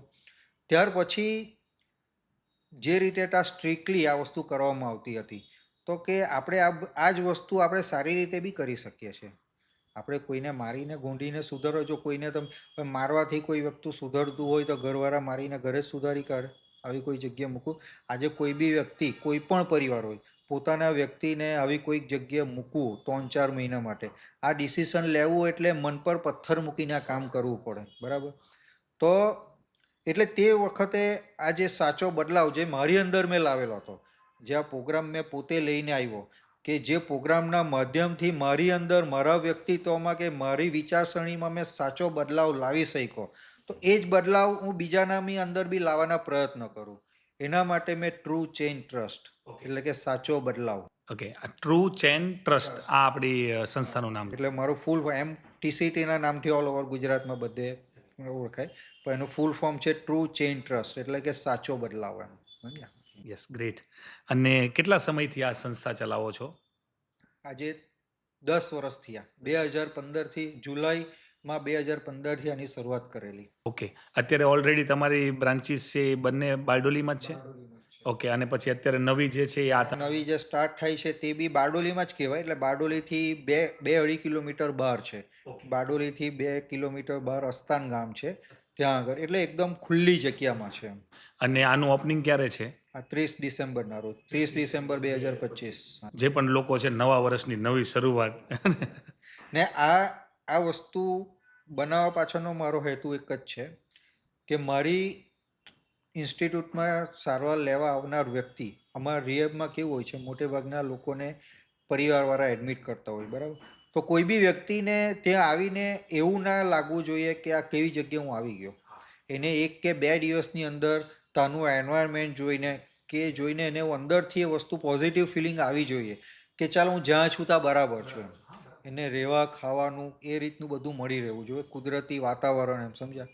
તો એની રિકવરીનો જે શરૂઆત થવાની જે જરૂર છે એની અંદર પોઝિટિવિટી, એનર્જી જેટલી ફાસ્ટ એની અંદર આવે એટલું ફાસ્ટ એનું કામ થશે. અને ઘણું સરસ આ જોઈ રહ્યા છીએ આપણે 3D, ઘણું સરસ તમે બનાવો છો. કોઈકને એમ લાગશે કે અહીંયા જ રહી જઈએ. ગૌરાંગભાઈ, ગુજરાતની અંદર જેમ કે બધા જ લોકો જાણે છે કે દારૂબંધી છે, બરાબર? ગુજરાતમાં કેમ વ્યસન મુક્તિ કેન્દ્રની જરૂર છે? હવે જો તમે હો કદાચ પેપર કારણ કે દારૂબંધી છે તેમાં વ્યસન મુક્તિની જરૂર જ નથી. એટલે એ હકીકત છે કે આપણા ગુજરાતમાં પ્રોહિબિશનનો કાયદો છે, દારૂબંધી છે, બરાબર? પણ બીજી બાજુ સત્ય હકીકત શું છે એ બી આપણે બધા જાણીએ છીએ. આજે તમે પેપર વાંચતા હશો, 20 લાખનો દારૂ પકડાયો, 30 લાખનો દારૂ પકડાયો, તો ને ડ્રગ્સનું તો તમે વાંચો તો કરોડોમાં હોય એના આંકડા તો. એટલે આ બધા આંકડા બી આજે આપણને એકદમ સામાન્ય લાગવા લાગ્યા છે, બરાબર? એટલે પોલીસ તંત્ર પોતાનું કામ પોતાની રીતે કરે છે, એમાં નો ડાઉટ. આપણે આજે કદાચ અમુક 10% જેટલા પોલીસવાળા કદાચ ખરાબ હોય તો આપણે બધાને આપણે ખોટા નહીં કહી શકીએ, કારણ કે મારો તો અનુભવ છે. મારી સાથે નાર્કોટિક્સ ડિપાર્ટમેન્ટવાળા કેટલા ઓફિસર્સ મારી સાથે કનેક્ટેડ છે કે જે લોકો આ ડ્રગ્સ માફિયાઓને પકડવાનું તો કામ કરી રહ્યા છે, પણ સાથે સાથે ગ્રાઉન્ડ લેવલ પર બી કામ કરી રહ્યા છે કે સ્કૂલોમાં, કોલેજોમાં ગઈને પણ અવેરનેસના કાર્યક્રમો કરે છે. મને પોતાને એ લોકો ઇન્વાઇટ કરે છે અમારા અનુભવો થકી એ લોકોને કહેવા માટે, એમ, સમજ્યા? અને કે આ બાળક જ્યારે સ્કૂલમાં હોય કે આ આપણા યુવાનો જ્યારે કોલેજમાં હોય, એ લોકો આ ડ્રગ્સને લે એ પહેલાં જ આના વિશે કે આગળ જતાના કોન્સિક્વન્સીસ શું આવી શકે છે એના વિશે આપણે એ લોકોને માહિતગાર કરીએ તો એ લોકો પકડવાથી કે શરૂઆત કરવાથી જ બચાવી શકીએ છીએ આપણે, બરાબર? અને બીજી બાજુ શું છે કે આ જે બુટલેગરો છે કે જે સ્મગલરો છો, રોજ નવા નવા નુસ્ખા અપનાવીને કશે ને કશે આપણી ગુજરાતમાં દારૂને ડ્રગ્સને અંદર લાવવામાં એ લોકો બી સફળ તો રહી જ છે, કે જેના કારણે ખૂબ મોટા પાયે વેચાણ બી થાય છે, બરાબર? તો હવે બધા પોતપોતાની રીતે એ લોકોની જવાબદારીનું કામ કરે. આપણે એક નાગરિક તરીકે આપણે શું કરી શકીએ? તો કે હું આજે એક નાગરિક તરીકે મારી પાસે અનુભવ છે, તો મારા અનુભવ થકી જે લોકો વ્યસનમાં હવે સંપડાઈ ચૂક્યા છે તો હું એ લોકોને કઈ રીતે મદદ કરી શકું? તો મારું જે આ વ્યસન મુક્તિ કેન્દ્ર છે તો તમે એક રીતે કહી શકો કે એક સમાજમાં બેલેન્સિંગનું કામ કરે છે, બરાબર છે? કારણ કે જો એક તો સત્ય હકીકત જે આપણે બધા જે કડવું સચ્ચાઈ છે માનું કે દુનિયામાં કે ગમે ત્યાં દારૂ વેચાતો એ બંધ થવાનો નથી અને પીવાતો એ બંધ થવાનો નથી. જે કોઈ બી બદલાવ કે સુધાર લાવવાની જરૂર છે આપણે જ આપણી અંદર લાવવું પડશે. આજે મેં જેટલા બી વર્ષ દારૂ પીધો મેં બારડોલીમાં જ પીધો, બરાબર? જે તે સમયે જેટલા બી દારૂના અડ્ડા હતા બધા સાથે મારા ઘર જેવા સંબંધ હતા. આજે મને પોતાને 11 વર્ષથી આ દારૂ છોડ્યાને, તો એનો મતલબ એવો નથી કે અડ્ડા બી બંધ થઈ ગયા. આજે અડ્ડા બી ચાલતા જ હશે. મારી સાથે જે પીવાવાળા હતા તો મેં સુધરો તો એ લોકો સુધરી ગયા એવું નથી. એ લોકોનું આજે બી પીવાનું ચાલુ છે. જે કંઈ બી સુધાર કે બદલાવ લાવવાની જરૂર હતી એ મારે મારી અંદર જ લાવવાની જરૂર હતી. બરાબર. એટલે એવું નથી કે આ વ્યસન મુક્તિ કેન્દ્ર જે બી આપણા ગુજરાતમાં આની જરૂર તો છે જ. કારણ કે આજે આપણી યુવા પેઢીઓમાં આનું દૂષણ એટલું બધું વધતું જતું છે. બરાબર. કારણ કે આજે આ પિક્ચરોમાં ને એમાં તમે જો આ વેબ સિરીઝમાં ને એમાં તો હવે ખુલ્લેઆમ આ બધું બતાવતા થઈ ગયા છે. તમે બિલીવ નહીં કરશો, મારી પાસે આ ડ્રગ્સ ને દારૂ ને તો સાઈડ પર મૂકી દો, મારી પાસે 20-21 વર્ષના છોકરાઓ આવે છે સટ્ટામાં. બરાબર. ને તમે આંકડા સાંભળો ને, 2 કરોડ 3 કરોડ આવું કરી નાખેલું હોય. આજે સટ્ટો રમવું બી ઓનલાઈન થઈ ગયું. હા, એ બી એક એડિક્શન છે. આજે આપણે બે અહીંયા બેસીને વાતો કરે છે, પેલો ભાઈ ત્યાં બેસીને મોબાઈલમાં રમતો હોય, આપણને ખબર નહીં પડે. લોન જોઈતે રહો, લોનની બી એટલી ઇઝી અવેલેબિલિટી આવી ગઈ છે. આધાર કાર્ડ પર ખાલી 2-3 લાખની લોન ઇઝી મળી જાય છે. આવા કેસ બી આવે છે. તો આપણે ક્યાં સુધી, હવે ચાલો જે મેઇન ડ્રગ્સ આપણે કહી શકીએ, બરાબર, કે ભાઈ આ ગાંજો છે, કોકેઇન છે, હિરોઈન છે, આ બધાને બોર્ડર પર પોલીસ પકડવાનું કામ કરશે. જે અંદર માર્કેટમાં જે રેગ્યુલર જે વસ્તુ વેચાઈ રહી છે, જેમ કે ટાઈગર બામનો નશો કરે છે. બરાબર. એટલે અત્યારનું જનરેશન. કપ સિરપ, બરાબર. હવે તમને અત્યારે શરદી ઉધરસ થઈ હોય, તમે ડૉક્ટર પાસે જાઓ, આપણને કપ સિરપ આપે કે ભાઈ જઈમાં પછી 1 ચમચી વધારે લેવાનું હોય. બરાબર. ને કદાચ એનાથી બી આપણને ગેઇન ચડતું હોય. મારી પાસે એવા પેશન્ટો આવે છે કે જે લોકો એક દિવસના 10 થી 15 નેટ બોટલ પી જાય કપ સિરપની. આનો નશો કરે. તો તમે કઈ વસ્તુને રોકવા છો? હા, કારણ કે આ બધી વસ્તુ તો ખુલ્લેઆમ માર્કેટમાં મળે છે. હા, એમ તો પછી આ પોલીસ બી ક્યાં જાય? સમજ્યા ને? એટલે આપણે કોઈના પર આંગળી એ રીતે ચીધી નહીં શકીએ. આપણે તમારા એરિયામાં કશે દારૂ વેચાતો હોય છે તો તમારી જવાબદારી કે તમે પોલીસને ઇન્ફોર્મ કરો. આપણે આપણા હાથમાં જેટલું હોય આપણે કરી શકીએ છીએ. બરાબર. અને આપણા નજીકના કોઈ પણ બાળકો છે, કોઈ યંગસ્ટર છે, કોઈ એડલ્ટ છે ને એને કંઈ આવી લત લાગી ગઈ હોય તો એમને તમારો સંપર્ક કરવાનો હોય અને તમારા સંપર્કથી ઘણો બધો સુધારો આવી શકે ખરા એમ. અમેરિકામાં તો આ કાયદો છે. સમજો કે કોઈ છોકરો યંગસ્ટર જે લોકો ડ્રિંક એન્ડ ડ્રાઈવમાં પકડાય કે હોય ને તો કોર્ટ ઓર્ડર કરે કે એમને 3 મહિના રિહેબ સેન્ટરમાં એડમિટ કરો એમ. કોર્ટ જેલમાં નહીં મોકલે. એને જેલની જરૂર નથી, એને આની જરૂર છે. સમજ્યા? આજના જમાનાની અંદર જેમ કે ડ્રિંક ને આલ્કોહોલ છે, મોટી મોટી પાર્ટીઝમાં, બર્થડે પાર્ટીઝમાં, પછી કંઈ પણ એવું હેપીનેસવાળો મુમેન્ટ થઈ ગયો છે કે જ્યારે પણ લોકો ખુશ હોય ને એટલે દારૂ પીવા માટે બેસે. તો લોકો અત્યારે એને શોખ તરીકે પીતા હોય છે ઘણા લોકો. તો એ જે શોખ તરીકે પીતા હોય તો એ લોકોને પણ આવી સારવારની જરૂર હોય ખરા? જો આમાં શરૂઆતમાં જે મેં તમને કીધું તેમ શોખ માટે તો આજે આખી દુનિયા પીવે છે. જેમ 10 લોકો પીતા હોય એમાંથી 6 લોકો દારૂડિયા બને છે. આ મેં તમને કીધેલું. બરાબર. તો આ એક પ્રકારની બીમારી છે જે બધાને નથી લાગુ પડતી. બરાબર છે. આ એક બીમારી જે છે જે વ્યક્તિનું પર્સનાલિટી એટલે કે અમુક એવા વ્યક્તિત્વને જ આ બીમારી લાગુ પડે છે. આજે એ શોખમાંથી વ્યસન ક્યારે બદલાઈ જાય એ ખબર નથી રહેતી. હવે એનો બી ડિફરન્સ તમને ઉદાહરણમાં આપું. હવે તમે છો, તમે સોશિયલ ડ્રિંકર છો. બરાબર. આજે આપણે અહીંયા વાત કરતા છે, અત્યારે આપણે આ કોમ્પ્લેક્સની બહાર નીકળીએ, વરસાદનું વાતાવરણ બન્યું, કાળા વાદળ બન્યા, વરસાદ ઝરમર ચાલુ થયો, તો તમારા મગજમાં ચાલો આજે તો ઘરે જઈને કાંદાના ભજીયા ખાઉં કે ચા પીમ, વાઈફ પાસે ચા બનાવડાવું ને કાંદાના ભજીયા ને વરસાદની મજા લઈએ. કા ડુમ્મસ ગઈને ભજીયા ખાય, હા, કે એન્જોય કરીએ. મારા મગજમાં ભજીયાનો વિચાર નહીં આવશે. આજે તો વિસ્કી નહીં, આજે તો રમ. કારણ કે વરસાદ પડ્યો. પછી પેલું બી આવે ને કે પેલું વરસાદના પાણીનું એમ કે. બહુ સરસ. ચલો, ખૂબ. ઇવન મારી બાજુમાં ઉભો રહીને કોઈ ખાંસી ખાતો હશે ને તો હું એને એવી એડવાઇસ નહીં આપા કે ભાઈ ડૉક્ટર પાસે જા ને દવા લે. હું એમ કે આજે થોડુંક નેટ પી લે, સારું થઈ જશે. સારું થઈ જશે. દુનિયાનો કોઈ બી પ્રોબ્લેમ હોય, કોઈ બી વસ્તુ હોય, સોલ્યુશન દારૂમાં જ આવે ખાલી. પછી એક બીજું મારે પૂછવું હતું કે આજનું જનરેશન છે ને એ આજનું જનરેશન તો નહીં, લગભગ હું એમ કહું ને કે જ્યાં ને ત્યાં તહેવારો હોય તો પહેલાં તો દારૂ તો જોઈએ, પાર્ટી. લોકો હવે આજે ગણેશ ઉત્સવમાં, નવરાત્રિઓમાં, 31સ્ટમાં, બધા જ તહેવારો, ઉત્તરાયણમાં, પછી કોઈ પણ બર્થડે છે, કોઈ પણ ખુશીનો માહોલ છે, ચાલો આજે તો જોશે. પછી કંઈ પણ ટેન્શન છે તો જોશે, બ્રેકઅપ થઈ ગયું તો જોશે, ગર્લફ્રેન્ડ બની ગઈ તોય જોશે, ખુશીનું, ચાલો એમ કે 4-5 દોસ્તારો, પછી પગાર વધી ગયો તોય જોશે. એટલે આ બધી વસ્તુઓ છે, આનાથી દૂર કઈ રીતે લઈ જાઓ સમાજને? જો આ તમારો જે સવાલ છે ને મારા માટે બહુ સામાન્ય સવાલ છે.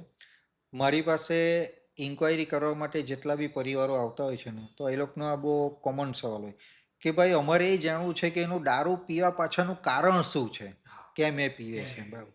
પણ સત્ય હકીકત છે એ છે કે આ દુનિયામાં એવું કોઈ કારણ નથી કે જેના કારણે મારે દારૂ પીવો પડે. બીજી બાજુ એ છે કે દારૂડિયાને જો તમે પૂછવા જાઓ તો એની પાસે 1,00,000 કારણો હોય. હા, એની પાસે 1,00,000 હોય અને બાના જ હોય ને, રોજે રોજના નવા નવા બાના. અને આજે આ ટેન્શન આવ્યું એટલે મેં પીધું, આજે મારી વાઈફ મને આવું બોલી એટલે મેં પીધું, આજે મને આ ધંધામાં નુકસાન થયું એટલે મેં પીધું, બરાબર. ઇન શોર્ટ, અમારા જેવાની માનસિકતા કેવી હોય ખબર? કોઈ દુઃખ આવ્યું તો એ દારૂ પીવાનો, કોઈ સારો સમય આવ્યો તો એ દારૂ પીવાનો. મારા ઘરેથી ત્રીજા ઘરે કોઈનું મરણ થયું જેની સાથે મારે કોઈ લેવા દેવા જ નહીં, પણ એના ગામમાં હું દારૂ પીવા, સમજ્યા? આજે 31st આવી તો પહેલાં દારૂ પીવાનો, કશે ફરવા ગયા તો પહેલાં પીવું પડે તો જ એન્જોયમેન્ટ થશે. તો વરસાદની મોસમનું અત્યારે મેં તમને એક્ઝામ્પલ આપ્યું, બરાબર છે. એટલે આવી બધી વસ્તુઓ છે કે આ દુનિયામાં જો હું નહીં ઈચ્છું તો દુનિયાની કોઈ તાકાત મને દારૂ પીવાથી મજબૂર ના કરી શકે. ને જો મારે દારૂ પીવો જ છે તો મારી પાસે 1000 બહાના છે, આને કોઈ રોકી ન શકે. રોકી ના શકે. સમજી ગયા? ગૌરાંગભાઈ, તમારું જે ટીસીટી કેન્દ્ર છે એની અંદર તમે કેવી રીતે દારૂ અને ડ્રગ્સના વ્યસનોને છોડાવો છો? જો સૌ પ્રથમ તો કોઈ બી પેશન્ટ સારવાર માટે સંસ્થામાં દાખલ થાય એટલે પહેલાં તો એમના બધા મેડિકલ રિપોર્ટ કરવામાં આવે. કારણ કે રિહેબ સુધી કોણ વ્યક્તિ, વ્યસન મુક્તિ કેન્દ્ર સુધી કેવા વ્યક્તિ પહોંચતા હોય જે એકદમ હાર્ડકોર એડિક્ટ બની ગયેલા હોય, જે લોકોનું ડેલી બેઝ પર પીવાનું, નશો કરવાનું બની ચૂકેલો. તો એવા વ્યક્તિને આમાં કેન્દ્રમાં લાવ્યા પછી શું થાય કે એકદમ એમનો જે નશો એકદમ બંધ થઈ જાય, જેના કારણે એમના પછી બોડીના વિડ્રોલ્સ ચાલુ થાય, બરાબર. એટલે કે એમની બોડી ડિટોક્સ કરવાની આખી ટ્રીટમેન્ટ આવે. એટલે રિપોર્ટ્સ પ્રમાણે અમારા ડૉક્ટર હોય, એ ડૉક્ટરની અંદરમાં આખી એમનો એ મેડિકલ રૂમ આખો અલગ હોય અમારો. એ મેડિકલ રૂમમાં રાખી એ દરમિયાન અમારા 2 કેરટેકર 24 કલાકની જોડે રહેતા હોય ને ઓબ્ઝર્વેશનમાં રાખીને એમની જ્યાં સુધી ફિઝિકલ કન્ડિશન એમની નોર્મલ, એમનું રૂટિન બધું સેટ, સૂવાનું, જમવાનું બધું નોર્મલ ના થાય ત્યાં સુધી એમને એ મેડિકલ રૂમમાં રાખવામાં આવે. સ્ટાર્ટિંગમાં જ્યારે બધા નવા એડમિટ થાય ને તો કોઈથી 1 રોટલી, અડધી રોટલી એટલો જ ખોરાક લેવાતો હોય. જેમ જેમ આ બોડીને ડિટોક્સ થાય ને 2-3 દિવસની અંદર એ લોકોનો જે ફૂડ હોય ને ઇન્ટેક્ટ એટલું બધું વધી જાય ને એમ ખોરાક કે 8-8, 10-10 રોટલી સુધી ઊભા નહીં રહે. એનું કારણ હોય કે અત્યાર સુધી બોડીને જે આહાર મળવો જોઈએ એ મળેલો જ નહીં હોય, એટલે ભૂખ એક સામટી ખુલે પછી, સમજી ગયા? મારું નેટ તમને કે મારતાથી 12 થી 14 કિલો નેટ વજન વધારીને જાય બધા, સમજ્યા? એટલે પહેલાં ડિટોક્સની સારવાર કરવામાં આવે, એ અઠવાડિયાથી 10 દિવસનું હોય સ્ટાર્ટિંગમાં. એ પતે ત્યાર પછી એમને મેઇન ટ્રીટમેન્ટમાં લેવામાં આવે, માનસિક સારવારની ટ્રીટમેન્ટ ચાલુ થાય કે જેમાં આપણે કોઈ પણ પ્રકારની દવા કે કોઈ વસ્તુ નથી આપતું, આપણું મેઇન કાઉન્સલિંગ પર છે. એટલે એમાં સવારથી સાંજ સુધીનો આખો પ્રોગ્રામ હોય. એમાં મોર્નિંગમાં યોગા, મેડિટેશન એના સેશન્સ ચાલતા હોય. ત્યાર પછી ગ્રુપ કાઉન્સલિંગના સેશન ચાલે કે જેમાં જે આ વ્યસન મુક્તિની આ જે બીમારી છે એ કઈ રીતે અમને લાગુ પડી છે, કઈ રીતે આપણી અંદર એના લક્ષણ છુપાયેલા છે અને કઈ રીતે આપણે આપણી અંદર એ વસ્તુને સુધાર લાવવાનું છે અને અહીંયાથી બહાર નીકળ્યા પછી કઈ રીતે આપણે એનાથી બચીને રહેવાનું છે. મારે એવી કઈ કઈ વસ્તુ કરવાની જરૂર છે કે બહાર ગયા પછી ફરી મારા જીવનમાં કોઈ પણ પ્રકારનો નશો નહીં આવે. આના માટે આખું પ્રોપર પ્રોગ્રામ અમારો ચલાવવામાં આવે છે. એટલે કહેવામાં કેવું છે કે જો દારૂ પીતો વ્યક્તિ, આ જે બીમારી છે ને અમારી, એ 3 પાયે લાગેલી છે અમને: શારીરિક, માનસિક અને મેઇન પાયો છે આધ્યાત્મિક, જે દુનિયાની દરેક બીમારીઓથી અમારી બીમારીને અલગ કરે છે, સમજ્યા? કારણ કે સૌથી પહેલાં જેને આ વ્યક્તિના બીમારી લાગુ પડે ને, દારૂડિયો સૌથી પહેલાં ખોટું બોલતા શીખે.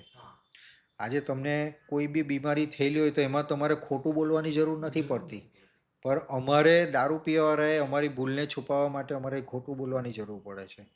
એનું એક ઉદાહરણ આપું તમને. માનો કે મેં કરેલું છે આવું.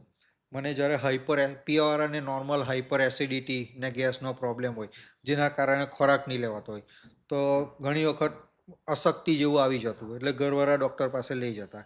ડૉક્ટર તો રિપોર્ટ જોઈએ એટલે ડૉક્ટરને તો બધી ખબર પડી જતી હોય શું છે શું નહીં. છતાંય ડૉક્ટર પૂછે મને, ભાઈ કેટલું પી? એટલે હું ડૉક્ટરને કેમ આટલું 30 ml, બરાબર. જ્યારે એટલું તો હું પેલું શું કે છાટામાં ઉડાય. હા એમ. તો આ જગ્યાએ મારે ખોટું બોલવાની જરૂર પડી. હવે માનો કે મને તાવ ભરાયો, શરદી ઉધરસ થઈ, તો ડૉક્ટર પાસે જામ તો ડૉક્ટર મને પૂછશે શું શું લાગે, ગળામાં દુખે છે, ઠંડી લાગે છે, તો આપણને મને જે થતું હોય એ બધું સાચું બોલાવું. સમજ્યા? તો આ રીતે આ એક એવી બીમારી છે કે જ્યાં મારે ખોટું બોલવું પડે છે. બરાબર? અહીંયાથી મારી આધ્યાત્મિક અધોગતિની શરૂઆત થાય છે. પછી ધીરે ધીરે ધીરે આ વસ્તુ વધતા વધતા એવું થાય કે મારા વાણી વર્તન વ્યવહાર પર આની વિપરીત અસર ચાલુ થાય. લડાઈ ઝઘડા કરવા, વડીલોનું આદર સન્માન ના કરવું, આ બધું એકદમ સામાન્ય બાબ. એક સમય હતો જ્યારે હું ગુટખા ખાતો તો મારા ઘરથી 2-3 કિલોમીટર દૂર ગઈને ખાતો કે ભાઈ કોઈ જોઈ જશે, ઘરે કહી જશે તો ઘરે ખીજવાશે, માર પડશે, એટલો ડર હતો. પણ દારૂ મારા જીવનમાં આવ્યો પછી એક સમય એવો આવી ગયો કે ઘરમાં બેસીને બી પીવાનું, કોઈનો ડર નહીં. સમાજનો કોઈ વ્યક્તિ હોય, કોઈ વડીલ હોય, કોઈ સલાહ પાડે તો ચાલ તું તારું કામ કર, તારા બાપને નહીં ખબર. આવા વર્ડિંગ નહીં કરતા એમ. સમજ્યા ને? એટલે આ વ્યક્તિ કેવું કે ભગવાન પ્રત્યેનો જે ડર કે જે શ્રદ્ધા હતી એ બધી મરી ગઈ. હું પીતો હતો ત્યારે હું મારી જાતને કે હું તો ભગવાનને માનું છું. હું તો દર શનિવારે મારા ઘરની બહાર જ હનુમાન દાદાનું મંદિર છે, તો દર શનિવારે હું તો હનુમાન દાદાને પગે લાગવા જતો, શિરડી જતો. બરાબર? તો પછી હું તો આધ્યાત્મિક હતો. આધ્યાત્મિકતા આને નથી કહેવાતી. આધ્યાત્મિકતા માપવાનો કોઈ માપદંડ નથી. તમારી અંદર રહેલી વિનમ્રતા જ તમારી અંદરની આધ્યાત્મિકતાને પુરવાર કરે છે. સમજ્યા? એટલે શારીરિક અને માનસિક, શારીરિક તો માત્ર 10% છે. સમજો, કોઈ બી મારા કેન્દ્રમાં આવે, અઠવાડિયું 10 દિવસ એના શરીરમાં દારૂ જતો કે કોઈ બી નશો હોય જતો બંધ થઈ જાય, એટલે શારીરિક રીતે તો બધું ઓકે થઈ જવાનું છે. પણ મેઇન એની અંદર માનસિક સુધાર અને આધ્યાત્મિક જાગૃતિ, આ બે વસ્તુ લાવવી બહુ જરૂરી છે. તો જ આ વસ્તુમાં સફળતા મળે છે. આ ઘણા લોકોને કેવું છે વિચારસરણી કે 4 મહિના રિહેબમાં મૂકી દીધા એટલે પતી ગયું, સારા થઈ ગયા.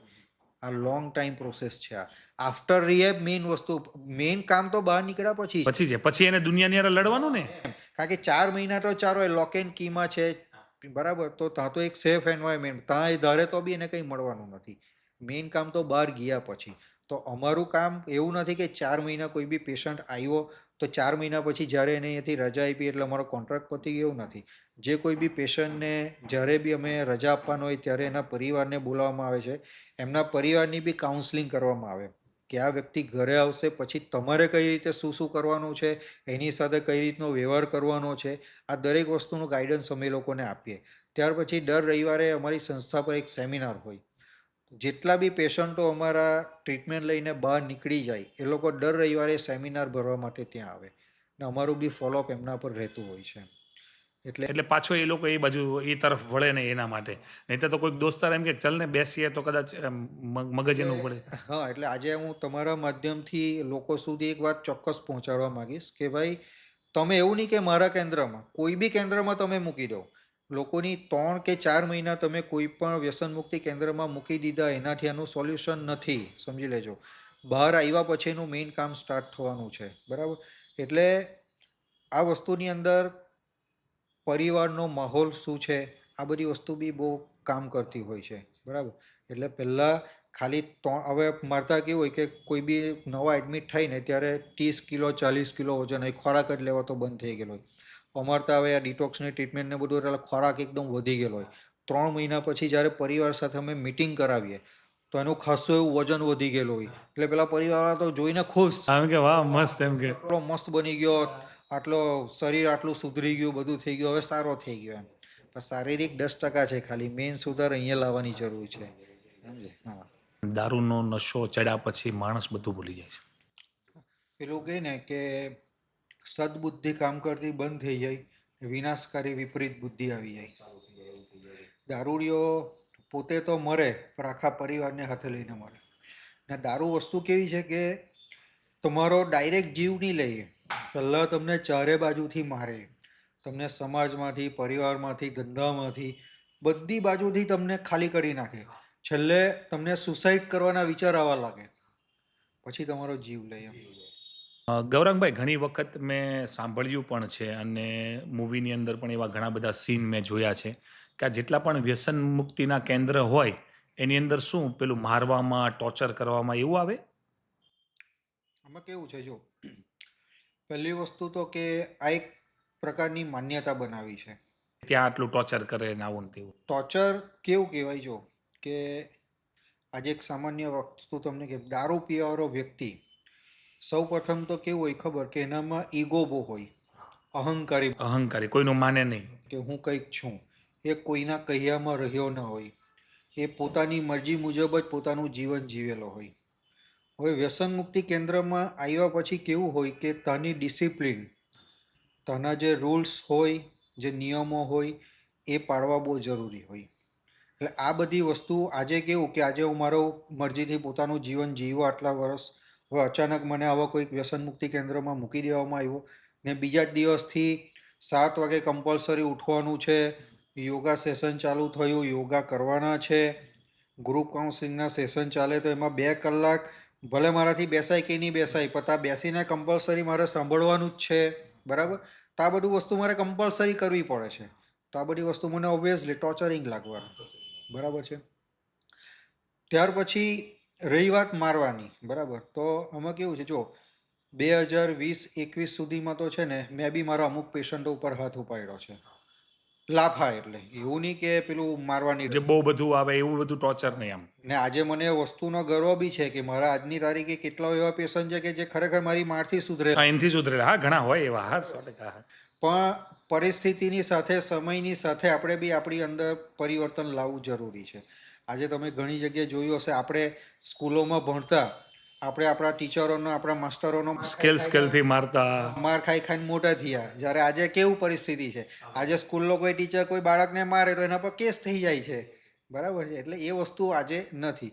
પણ ખરેખર આ એક જે કહેવામાં આવે છે ને કે અમુક ખોટી રિએપ્સ અમુકોમાં થતું હશે, હું ફક્ત મારી પોતાની વાત કરું, કારણ કે મારામાં એટલા માટે આ મારું જે કેન્દ્ર છે, જે કોઈ બી પેશન્ટ મારા કેન્દ્રમાં સારવાર લેવા માટે આવે તો એનું સીસીટીવી કેમેરાનું એક્સેસ અમે પરિવારવાળાને લાઈવ આપીએ. એ લોકો 24 કલાક પોતાના વ્યક્તિને પોતાની નજરથી જોઈ શકે. આ ટ્રાન્સપરન્સી. બાકી હા, તમારી પ્રાઇવસી કોઈને આપવાની ના હોય. પણ બાકી ખરું ટોર્ચરિંગ કોને કહેવાય જો તમારે જોવું હોય ને તો કોઈ અમારા જેવો દારૂડિયો હોય ને એના પરિવારને ગઈને મળજો એકવાર, તો ખબર પડશે તમને કે ખરું ટોર્ચરિંગ કોને કહેવાય. મારવો, ગાળાગાળી કરવી, રોજના ઘરમાં લડાઈ ઝઘડા કરવા, આ બધું એક દારૂડિયાના પરિવારમાં સામાન્ય બાબત હોય. એક પત્ની કે જેનો વાંક ખાલી એટલો હોય કે એનો પતિ દારૂ પીએ છે, છોકરાઓ કે જેનો વાંક ખાલી એટલો કે એમનો બાપ દારૂ પીએ છે, એક માતા પિતા કે જેનો વાંક ખાલી એટલો કે એનો દીકરો દારૂડિયો છે. ખરું ટોર્ચરિંગ આને કહેવાય. તો એની સામે એને સુધારવા માટે જો અમુક, એટલે કહેવાનો મતલબ કે મારા કેન્દ્રમાં છે ને ટફ લવ જેને કહેવાય, સખત પ્રેમ મળે. હવે એક દીકરો હોય ઘરમાં તો દીકરાને મા અને બાપ બંને સરખો પ્રેમ કરતા હોય, પણ દીકરો જો કંઈક ભૂલ કરે તો મા એને પ્રેમથી સમજાવતી હોય, પણ બાપ જો જરૂર લાગે તો 2 લાફા બી મારશે, ખીજવાશે પણ. એનો મતલબ એવો નથી કે બાપ એને પ્રેમ નથી કરતો. આ વસ્તુ છે. આ વસ્તુ સમજવાની બહુ જરૂર છે પહેલા. જેમ તમે કીધું એમ કે જે લોકો ડ્રિંક કરતા હોય, દારૂ પીતા હોય, કે અમુક પ્રકારના જે વ્યસન હોય, તો એનું પરિવાર તો એને ત્યાં મૂકી ગયું હોય, એટલે એને તો ત્યાં કોઈ દિવસ રહેવાની ઈચ્છા હોય જ નહીં, કારણ કે એને એમાંથી બહાર નીકળવું જ નથી એ ઝોનમાંથી. તો ઘણીવાર એવું થાય કે પરિવારના લોકો મળવા આવે કે ફોન ઉપર વાત થાય તો એ ખોટું બોલે કે મને તો અહીંયા આવું ટોર્ચર કરે છે ને મારે નથી રહેવું ને મને ફલાણું ને ઢીકણું ને એમ. આમાં કેવું છે, આપણને તો એવી સિસ્ટમ હોય, પહેલાં કોઈ બી પેશન્ટને આપણને સારવાર માટે મૂકવામાં આવે તો ટોટલ 4 મહિનાની આપણી સારવારનો સમય હોય. એ 4 મહિના દરમિયાન પહેલાં 3 મહિના કોઈને બી મળવાનું કે વાત કરવાનું એલાઉડ હોતું જ નથી. મોબાઈલ એવું કોઈ વસ્તુ તાર સાથે એલાઉડ હોતું નથી. કારણ કે આ જ વસ્તુ છે કે જો કોઈ બી આજે તમે દારૂ પીતા છો, આજે માનો કે તમારા પરિવારના કન્સર્નથી આજે અમે તમને ઘરેથી લઈ ગયા તમારા, બરાબર, અને તમને ત્યાં મૂક્યા, તમને 1 કે 2 દિવસ પછી માનો કે તમારા પરિવાર તમને મળવા આવ્યો કે ફોન પર વાત કરાવું, પીવાવાળાનું મેઇન હથિયાર જ તો આ છે, ઘરવાળાને ઇમોશનલી બ્લેકમેલ કઈ રીતે કરવા એ બહુ સારી રીતે આવડતું હોય ને એનો એ હથિયારનો ઉપયોગ કરે. પરિવારવાળાને એક જ ધમકીઓ મળતી હોય પીવાવાળા તરફથી, જ્યારે એની માંગ પૂરી નહીં થતી હોય, હું ઘર છોડીને ચાલ્યો જવા, હું સુસાઇડ કરી લેવા, આ બધી વસ્તુઓ. એટલે ઘરવાળા બિચારા ડરીને એની વાત જે હોય, એની જે માંગણી હોય એ પૂરી કરવી પડતી હોય. એટલે આ વસ્તુ જો ત્યાં ચાલવા દેવામાં આવે તો પછી કોઈ ટકવાનું જ નથી. એટલે મેઇન અમારો મુખ્ય ટ્રીટમેન્ટનો સમય જે હોય ને 90 દિવસનો હોય, 3 મહિનાનો. 1 મહિનાનો સમય આપણે વધારે લઈએ છીએ એની પાછળનું મુખ્ય કારણ આ છે કે ત્યાં 90% પેશન્ટ એવા હોય છે કે જેને પરિવારના કન્સર્નથી ત્યાં એડમિટ કરવામાં આવેલા હોય, અથવા તો ઘરવાળા કંઈક ખોટું કહીને ત્યાં મૂકી જતા હોય, અઠવાડિયાનું કે 10 દિવસ જ રહેવાનું છે એવું કહીને. આ બે જ રસ્તા છે. કારણ કે જો પિયાવાળામાં એટલી જો સમજ હોય ને તો એ ઘરે જ છૂટી જવાનું છે, તો અહીં આવવાની જરૂર એ નથી પડવાની. બરાબર. હવે આવા વ્યક્તિને કે જ્યારે આપણે ત્યાં આ રીતે રાખવામાં આવતા હોય તો એ કંઈ 1-2 દિવસમાં માઇન્ડથી ત્યાં સેટ નથી થવાના. પહેલાં 15-20 દિવસ તો એ લોકોનું મગજ બધી રીતે દોડાવે કે હું શું કરું કે આ લોકો મને અહીંયાથી મોકલી આપે, કે એવું શું કરું કે ઘરવાળા મને અહીંયાથી લઈ જાય. આ બધા પ્રયત્ન કર્યા પછી એ લોકોને અંદરથી જ્યારે અહેસાસ થાય ને કે ભાઈ હવે અહીંયાથી નીકળવું શક્ય નથી, પછી એ લોકોનું માઇન્ડ ત્યાં ધીરે ધીરે સેટ થાય. એટલે આવા કેસમાં અમારામાં પહેલો 1 મહિનો તો ગણતરીમાં જ આવતો નથી. જે મુખ્ય કામ થવાનું છે એ પાછળના 3 મહિનામાં જ થવાનું છે. એવું જાણવા મળ્યું છે કે વ્યસન મુક્તિ કેન્દ્રની અંદર જે પણ જે એડિક્ટ હોય એને જ્યારે લાવવામાં આવે ત્યારે જોર જબરજસ્તીથી જ લાવવામાં આવે એવું હોય છે.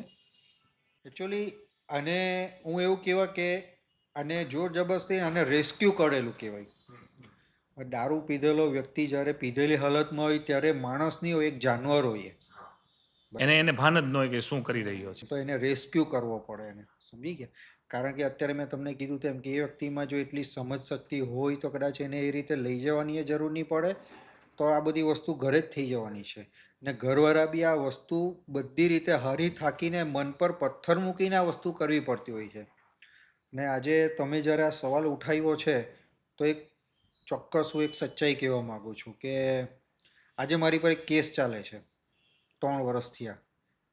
આજે આપણા દેશનું કે આપણા ગુજરાતની હું વાત કરું હોય કે આપણું બહુ મોટું દુર્ભાગ્ય છે કે આજે તમારી પાસે કોઈક રાજકીય નાનો મોટો હોદ્દો હોય તો તમે જેમ ફાવો એમ એનો યુઝ કરી શકો છો. આજથી 3 વર્ષ પહેલાં મારી સાથે એક કડવો અનુભવ થયેલો છે. મહેસાણા પાસેનું ગામ છે. તો એક બેન છે, મોમેડન છે. એમણે કશેથી મારો નંબર મેળવ્યો, મારો સંપર્ક કર્યો. એમણે પોતાની જે આત્મવીતી હતી મને આખી સંભળાવી. એમના જે હસબન્ડ હતા એમના પતિ એમડી ડ્રગ્સના બંધારણી હતા. તો ઘણા વર્ષોથી એ પ્રયત્ન મને કીધું કે અમે હું કરું છું પણ એ છોડતા નથી. એમના ઘરમાં એમના પિતાને એમના ભાઈઓને બી એમણે બહુ વખત કીધું પણ એ લોકો બી કંઈ ધ્યાન આપતા નથી. હવે હું ને એમ કે મારી 2 છોકરી છે તો અમારા ભવિષ્ય માટે હવે મારે પોતે કંઈક નિર્ણય લેવું પડે એમ છે એમને સુધારવા માટે. તો એમણે કશેથી મારો નંબર મેળવ્યો કીધું તે એમણે મને કીધું કે હવે જાતે આવવા તો કોઈ સંજોગે તૈયાર થવાના નથી, તો તમારે જ તમારા માણસો સાથે આવીને એમનું અહીંયાથી લઈ જવું પડશે.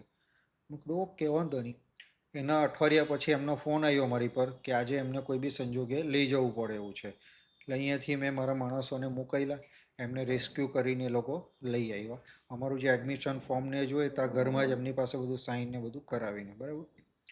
હવે એના 2-3 દિવસ પછી એમના ઘરના એમના ભાઈઓ એમના પિતા જે હતા એ લોકોને બધાને ખબર પડી કે ભાઈ આ રીતે એમને મૂક્યા છે. એ લોકોનો મારી પર ફોન આવ્યો એટલે મેં વિડીયો કોલથી અમારું જે આખા સેન્ટરની પ્રિમાઇસીસને કઈ રીતનું છે બધું એ લોકોને બતાવ્યું. પ્લસ એમના ભાઈના મોબાઈલમાં બી જે મેં તમને કીધું સીસીટીવી કેમેરાનું બધું કરાવી આપ્યું. પણ ઘરમાં અમુક એ લોકોનું પારિવારિક બધું ચાલતું હતું ઝઘડા. આ જે ભાઈને જે લાવેલા હતા અમારા કેન્દ્રમાં એના પર જ આખું ઘર ચાલતું હતું. એમના ભાઈઓને એમના પિતાને બધાને પૈસા મળતા હતા. હવે એ ત્યાં આવી ગયા એટલે એ લોકોને બધું મળતું બંધ થઈ ગયું. એટલે એ લોકોએ બી કે આને વધારે ટાઈમ રાખો તો આપણું પછી ગુજરાન કઈ રીતે ચાલવાનું. એટલે 1 મહિના પછી એ લોકો બધા બાનાબાજી કરીને અહીંયાથી એને છોડાવીને લઈ ગયા. હવે 1 મહિનામાં તો કોઈ બી વ્યક્તિને આ રીતે લાવેલા એટલે મગજમાં હજુ તો ગુસ્સો જ ઉતરેલો નહીં હોય. બરાબર. એટલે એના હજુ તો પેલા વ્યક્તિના મનમાં ગુસ્સો જ કે મને આ રીતે અહીંયા લાવ્યા, મને અહીંયા મૂક્યો, આવું કેમ કર્યું એમને. એટલે એ વ્યક્તિએ ડાયરેક્ટ અહીંયાથી ગઈને તો મહેસાણામાં અમારી ઉપર કિડનેપિંગનો ગુનો દાખલ કરાવી દીધો. FIR direct. સમજ્યા? એ મારા જીવનનો તમને કેમ ને એટલો ખરાબ સમય હતો ને. મારી દીકરી ત્યારે જન્મ થયેલો હતો. એ લગભગ તમને કેમ કે 4 કે 5 મહિનાની જ હતી. એને લઈને જે હું દોડ્યો છું તે ટાઈમે એમ. ને ત્યારે મને ખરેખર અંદરથી થોડાક સમય માટે હું નેગેટિવ બી થઈ ગયેલો હતો કે ભગવાન મેં આટલું કર્યું છે ને એનો તું મને આ આપે છે એમ. લોકોનું સારું જ તે આપણે ઈચ્છતા હોઈએ ને. આ વ્યક્તિ કે જેને કોણ એ ભાઈ હતા, મહેસાણાનું કયું ગામ આપણે કોઈ દિવસ જોયેલું બી નહીં હતું. આ તો એક ભગવાનનું એ હતો કે એમની પત્ની અમારો સંપર્ક કર્યો ને આપણે એને કોઈક હાનિ પહોંચાડવા કે એને એના હેતુથી આપણે કંઈક સારા હેતુથી એને લાવેલા હતા. પણ મેં તમને કીધું તેમ કે એક આપણી જાણીતી પાર્ટી છે, તેના એક નાનો મોટો હોદ્દો એમની પાસે હતો, એટલે એના હોદ્દાનો ઉપયોગ કરી ને એમણે પછી આ રીતે બધું પોલીસનો ઉપયોગ કરીને તો જો આજે આપણું જે ન્યાયતંત્ર એના પર હજુ બી મારો વિશ્વાસ હજુ કે જજ સાહેબે જેવો કેસ જોયો એટલે એમને ખબર પડી ગઈ કે આ મેન્યુપ્લેટ થયેલું છે આખું, એમ કે આમાં ખરેખર આવો કોઈ ગુનો બન્યો નથી, ને એમણે અમને જામીન બી આપી દીધેલા. પણ આજે કેસ આજે બી ચાલે જ છે, બરાબર. પણ કહેવાનો મતલબ એ છે કે જેટલું કામ તમે આ સરળ સમજો છો એટલું સરળ એ નથી. જે વ્યક્તિ આ કામ કરે છે, જે જવાબદારી લઈને બેઠો છે, એને જ ખબર છે. ઘણીવાર તમે સારું કરવા માટે જતા હો તો આવું બી થઈ જાય, કારણ કે લોકો સમજતા નથી. આજે ધાક ધમકીઓ હોય કેટલી મળે. આજે જે લોકો અમુક લોકો 20-30% જેટલા લોકો એવા છે કે જે લોકોએ સુધરવું જ નથી, તો એ લોકો જ્યારે દારૂના નશામાં હોય તો પછી એ લોકોને આ બધું યાદ આવે એટલે રાતે 12 વાગે 1 વાગે ફોન કરે, ધાક ધમકીઓ આપે. આવું તો અમારા માટે બહુ સામાન્ય બાબત છે આ બધી વસ્તુ, સમજ્યા. શું લાગે છે તમને કે જે આ વ્યસન મુક્તિની આદત હોય એ સારવારથી જે નશો છે એ 100% છૂટી જાય ખરા? જો 100%ની ખાતરી તો આ દુનિયામાં કોઈ નહીં આપી શકે, ને જે લોકો આપે એ સાવ ખોટા ચીટરો, સમજી લો. અમારું 80%નું કામ હોય જે અમે બધું અમે કરીને આપીએ. 20%નું જે હોય એ મેં તમને આગળ કીધું એમ કે જ્યારે કોઈ બી પેશન્ટને કેન્દ્રમાંથી રજા આપવામાં આવે છે ત્યારે એમના પરિવારની બી કાઉન્સલિંગ કરવામાં આવે છે કે એમના બહાર આવ્યા પછી, એમના ઘરે આવ્યા પછી એ લોકોએ કઈ રીતે શું શું કાળજી રાખવાની છે, શું છે. તો આ બધી વસ્તુનો મેળાપ થવો બહુ જરૂરી છે. અને મેં તમને કીધું કે આ 4 કે 5 મહિનાની પ્રોસેસ નથી, આ લોંગ ટાઈમ પ્રોસેસ છે, સમજ્યા. આજે મારા કેન્દ્રમાંથી ટ્રીટમેન્ટ લઈને ગયેલા 8-8 વર્ષ થયા, 10-10 વર્ષ થયા, છતાંય લોકો અમારી સાથે હજુ જોડાયેલા છે. આ માહોલમાં જોડાયેલા રહેવું બહુ જરૂરી છે. આ એક એને ફેલોશિપ અમારી કહેવાય એને, સમજી ગયા.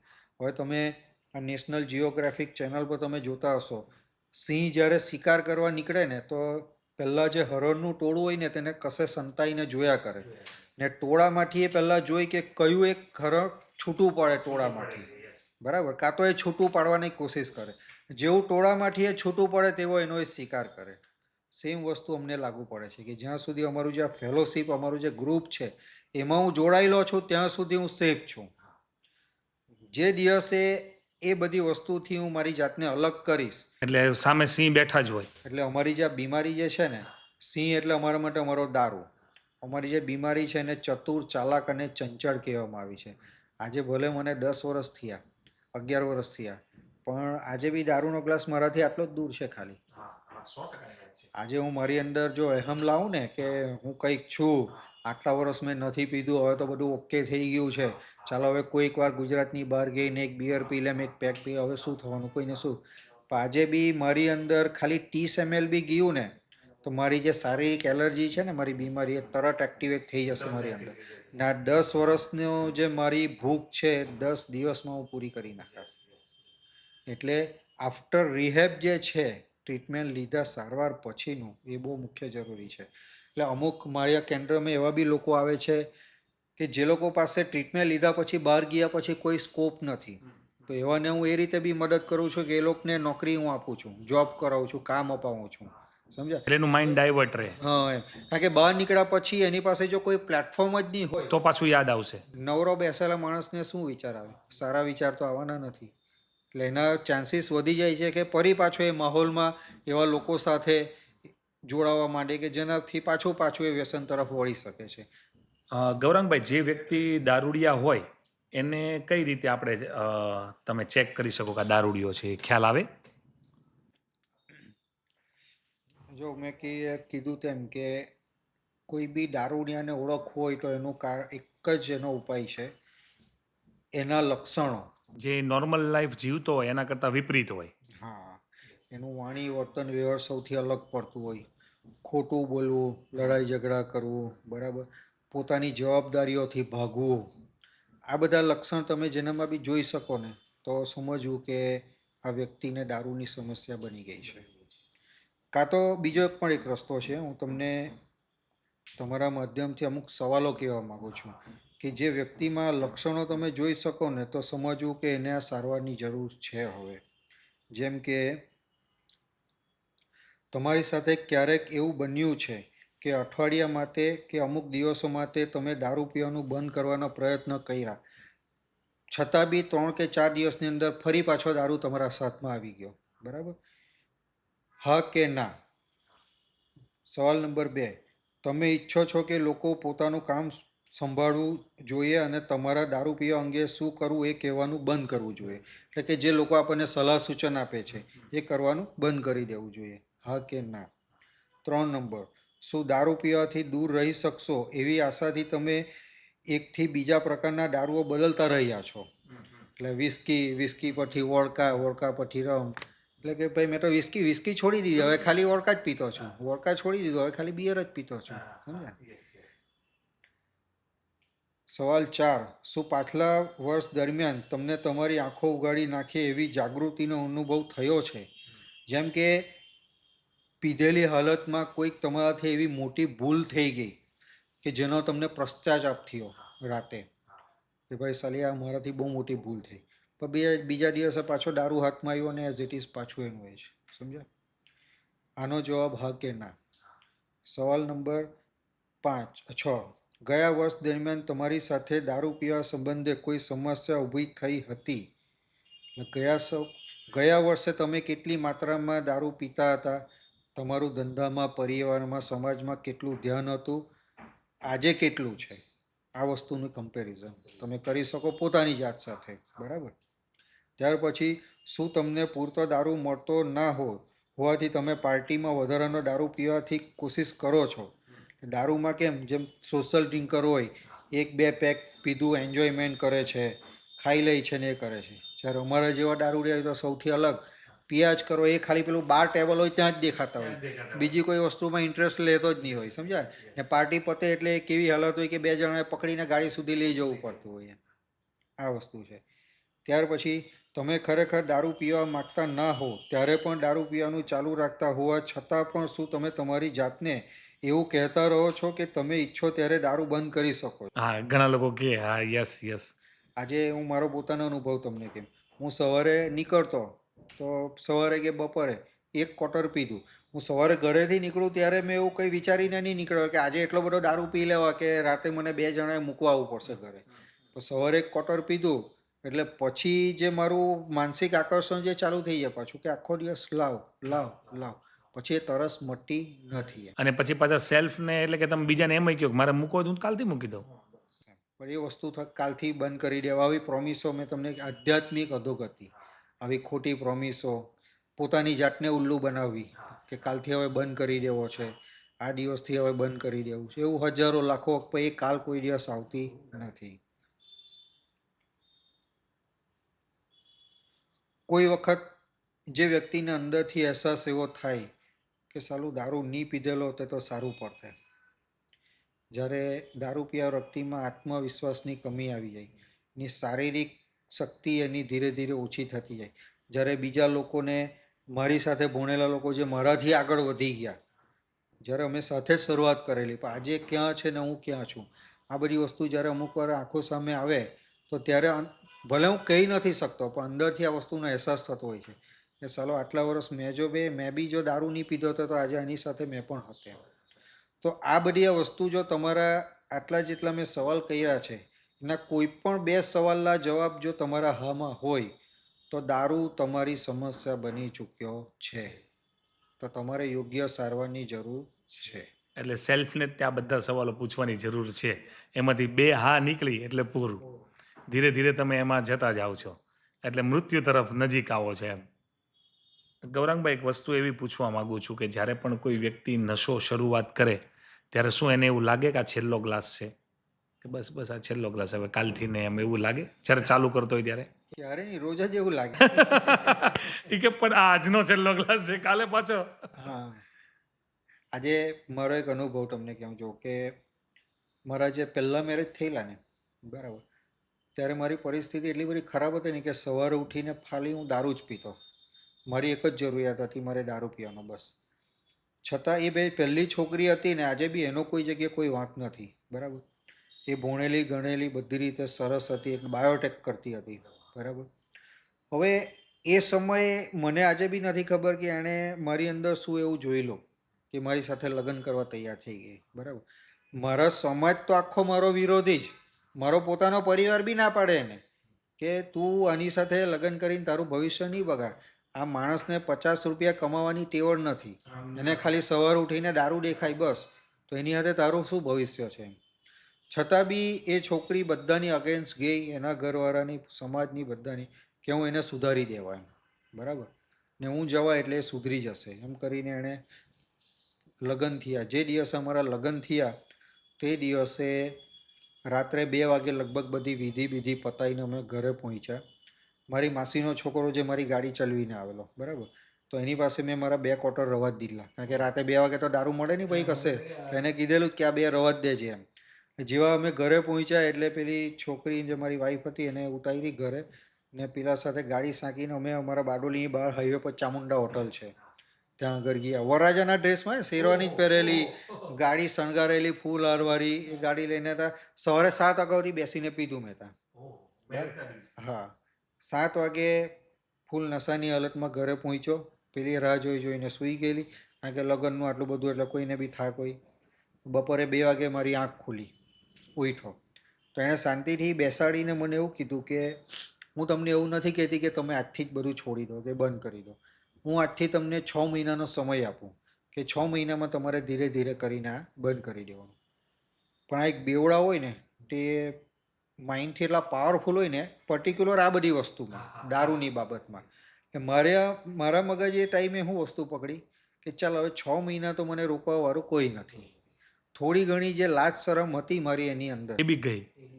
6 મહિના ફૂલ પીવો. એટલે દારૂના અડ્ડા પર તો પીવાનું, પ્લસ પાર્સલ લાવીને ઘરે રૂમમાં એની નજર સામે બેસીને પીવાનું. કારણ કે એમને એવો વિશ્વાસ હોય કે 6 મહિના પછી છોડી જ દેશે ને એમ. એટલે એકચ્યુઅલી એ 6 મહિના દરમિયાન જે મારે ઓછું કરવાની જરૂર હતી એ તો કોઈ દિવસ થયું જ નહીં. ઉલટું વધતું ને વધતું ગયું. પછી એ લોકોના તરફથી બધા પ્રયત્ન ચાલુ થયા મારો દારૂ છોડવા માટે. નંદુબાર વાળો જે મેં કિસ્સો કીધો તો એ લોકો તરફથી જ મને લઈ જવામાં આવેલો. સમજ્યા ને? 3 વર્ષ સુધી એ લોકોથી થતા બધા પ્રયત્ન કર્યા ને છેલ્લે પછી દિવસ સુધી વાત આવી એમ. સમજ્યા? ઘણા બધા નુકસાનો થાય છે વ્યસનોથી. ઘણા બધા નુકસાનો થાય છે અને લોકો કેમ નથી એ બધી વસ્તુ સમાજમાં જોતા એ નથી ખબર પડતી કે આજે તમે આપણા ફેમિલી કોર્ટમાં તમે જાઓ તો જેટલા બી છૂટાછેડાના કેસો ચાલતા હોય ને એમાં 90% કેસ તમને જોવા પડશે એની મુખ્ય કારણ દારૂ હોય. આજે મને એ વસ્તુનો બહુ એ છે કે કેટલાઓના ઘર મેં તૂટતા બચાવ્યા છે. કારણ કે મારતા એટલા એવા પેશન્ટ આવે કે જે લોકોને અહીંયા સારવાર માટે મૂકવામાં આવે ત્યારે કાં તો છૂટાછેડાની વાત ચાલતી હોય, કેટલાઓના ફાઇલ કેસ થઈ ગયેલા હોય કોર્ટમાં. બરાબર. ત્યાર પછી એ લોકોના એમની જે પત્ની હોય જે રીસામણે ગયેલી હોય એને હું બોલાવું છું પર્ટિક્યુલર, ને આ વસ્તુ વિશે સાચી માહિતી આપું છું કે ભલે તારો પતિ તમારા વચ્ચે જે કંઈ બી થયો પણ વાંક મેઇન દારૂનો છે, એનો માણસ ખોટો નથી. ને તમારા વચ્ચે જે કંઈ બી આજે સમસ્યા ઊભી થઈ એનું મુખ્ય કારણ એનો દારૂ છે. ને જો દારૂ તમારા જીવનમાંથી હટે તો બીજો તો કોઈ વાંધો પણ બાકી તો બધું સંસાર ખુશીથી ચાલતો જ હોય. એટલે આ પ્રયત્નથી ઘણાના પરિવાર આજે બચ્યા છે. એનાથી નહીતર બાળકો વિખૂટા પડી જાય ઘણા ડિવોર્સથી. કા મમ્મી પાસે હોય કા જે લોકોને બાળકો હોય, એને તો હેરાન થવાનું. જો આજે કોઈ વ્યક્તિ હોય તો બીજી પત્ની બી મળી જવાની છે ને બીજો પતિ બી મળી જવાનો, પણ બાળક માટે જે પહેલો પિતા ને પહેલી માતા એ બીજા દુનિયામાં મળવાના નથી એમ. સમજાય? એટલે આજે મારી સંસ્થાના માધ્યમથી આવા કેટલાઓ પરિવારને મેં તૂટવાથી બચાવી શક્યો છું. ને એનું ખરેખર આ બધી વસ્તુ કે મેં આગળ કહ્યું કે આ બધું અમુક વસ્તુ એવી છે ને કે જે શબ્દમાં આપણે મારા જીવનની સાચી કમાણી છે. કમાણી છે અને ભગવાને તમને નિમિત્ત બનાવ્યા છે કે 100% નિમિત્ત બનાવ્યા છે. પહેલાં તો ભગવાને તમને ખુદને નિમિત્ત બનાવ્યા ને એટલે કે ભાઈ પહેલાં તું એક્સપિરિયન્સ કરી લે, પછી તું એને આ બધું ફીલ કર ને ફીલ કરીને પછી આખા સમાજને આપવાનો છે એક સારો મેસેજ. ખૂબ સરસ. જ્યાં વ્યસન છે એ લોકો વ્યસન જ્યારે કરતા હોય ત્યારે જે આ વ્યસન છે એ મોજ છે કે પછી અંદરથી ખાલીપાને ભરવાનો એક પ્રયત્ન છે કે હું ખાલી છું તો એ ભરાઈ જાય એમ. જો હકીકત એ છે કે મજા માટે ચાલુ કરવામાં આવેલો કોઈ પણ નશો એ આગળ જતાં ક્યારે સજા બની જાય છે એની ખબર રહેતી નથી, મુખ્ય અમારા જેવા વ્યક્તિ માટે. બરાબર. મેં બી એક સમય હતો જ્યારે મજા માટે જ દારૂ પીધેલો.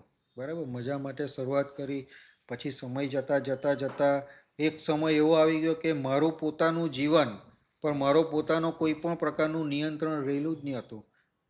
દારૂ જેમ ચલાવતો એમ હું ચાલતો. એટલે એ મારા માટે સજા બની ચૂકેલી હતી. સમજ્યા?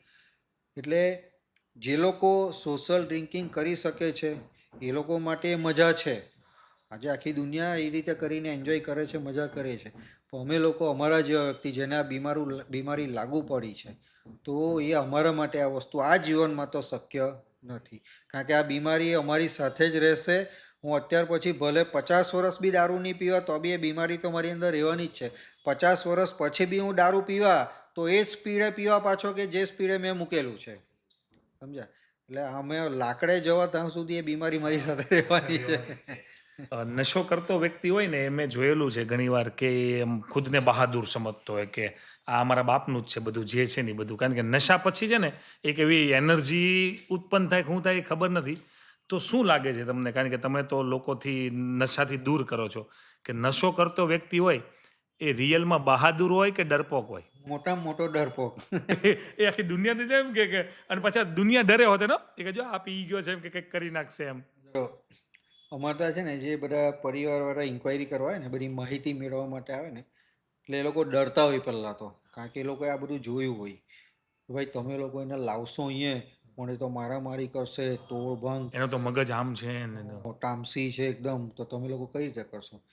એ બધું અમારી પર છો, તમે બિલકુલ ચિંતા નહીં કરો. દારૂ પીવાવાળા અમારા જેવા હોય ને, એ ખાલી દારૂના નશામાં હોય ને એટલો ટાઈમ વાઘ હોય. જેવો દારૂ ઉતરે ને એટલે બકરી. એટલે કદાચ સંસ્થામાં લાવવામાં આવે રાતે તો દારૂના નશામાં એટલો ટાઈમ, બીજા દિવસે ઉતરે એટલે સમજ્યા ને, કઈ વાંધો નહીં. હા એમ. એટલે આ હકીકત છે એમ. કારણ કે હું તમને મારી પોતાની વાત કરું કે દારૂ પીધા પછી આ પેલું સાંભળતા ને, તું મારો ભાઈ છે, હા હા હા હા હા, તું તો મારો ભાઈ, ચાલ એમ કે કોણ છે નામ ને બીજા દિવસે તો સવારે ઉઠીને મારે મોબાઈલના કોલ લોગમાં જોવું પડે કે રાતે કોને કોને ફોન ફોન થઈ ગયા. બધી રિયલ ઘટનાઓ. મોટા ભાગના વ્યસનીઓ છે એ શું લાગે તમને, ખુશ છે કે દુઃખી છે? દુઃખી જ છે. અમુક લેવલ ખુશી મળતી જ નથી, આમાં શું? અમુક લેવલ સુધી એન્જોયમેન્ટ સુધી જ્યાં સુધી આ વાત રહી છે, તો આનાથી મોટી મજા એ કોઈ નથી દુનિયામાં. સમજી લેજો. લિમિટ છે ત્યાં સુધી. બરાબર. આજે અમુક પેલું કહે છે ને કે સાયન્ટિસ્ટ લોકો બી પોતાના માઇન્ડને એક્ટિવ રાખવા માટે અમુક માત્રામાં લે છે. બરાબર. પણ જ્યારે આ તમે લિમિટ ક્રોસ કરો છો એટલે મજા પછી સજામાં કન્વર્ટ થાય. મેં કીધું તેમ. બરાબર. ને સજા પછી પીવાવાળો વ્યક્તિ પોતે નથી ભોગવતો, એના ભાગીદાર એનો આખો પરિવાર બને પછી. કારણ કે એની માનસિક અસર આજે મળતા મેં તમને જોઉં તો કેટલાઓના આ પીવાવાળાના કારણે કોઈના મમ્મીમાં, કોઈના પત્નીમાં, બાળકોમાં એ લોકોને બીપીની બીમારી લાગી જાય, સુગરની બીમારી આવી જાય. કારણ કે 24 કલાક તણાવમાં રહેતા હોય. પેલો ભાઈ ગયો છે, પીને આવશે, કોઈ હાથે લડાઈ ઝઘડો કરીને આવશે, ક્યારે પડીને વગાડીને આવશે, ક્યારે આવશે, શું થશે, આ જ બધું 24 કલાક મગજમાં ચાલતું હોય.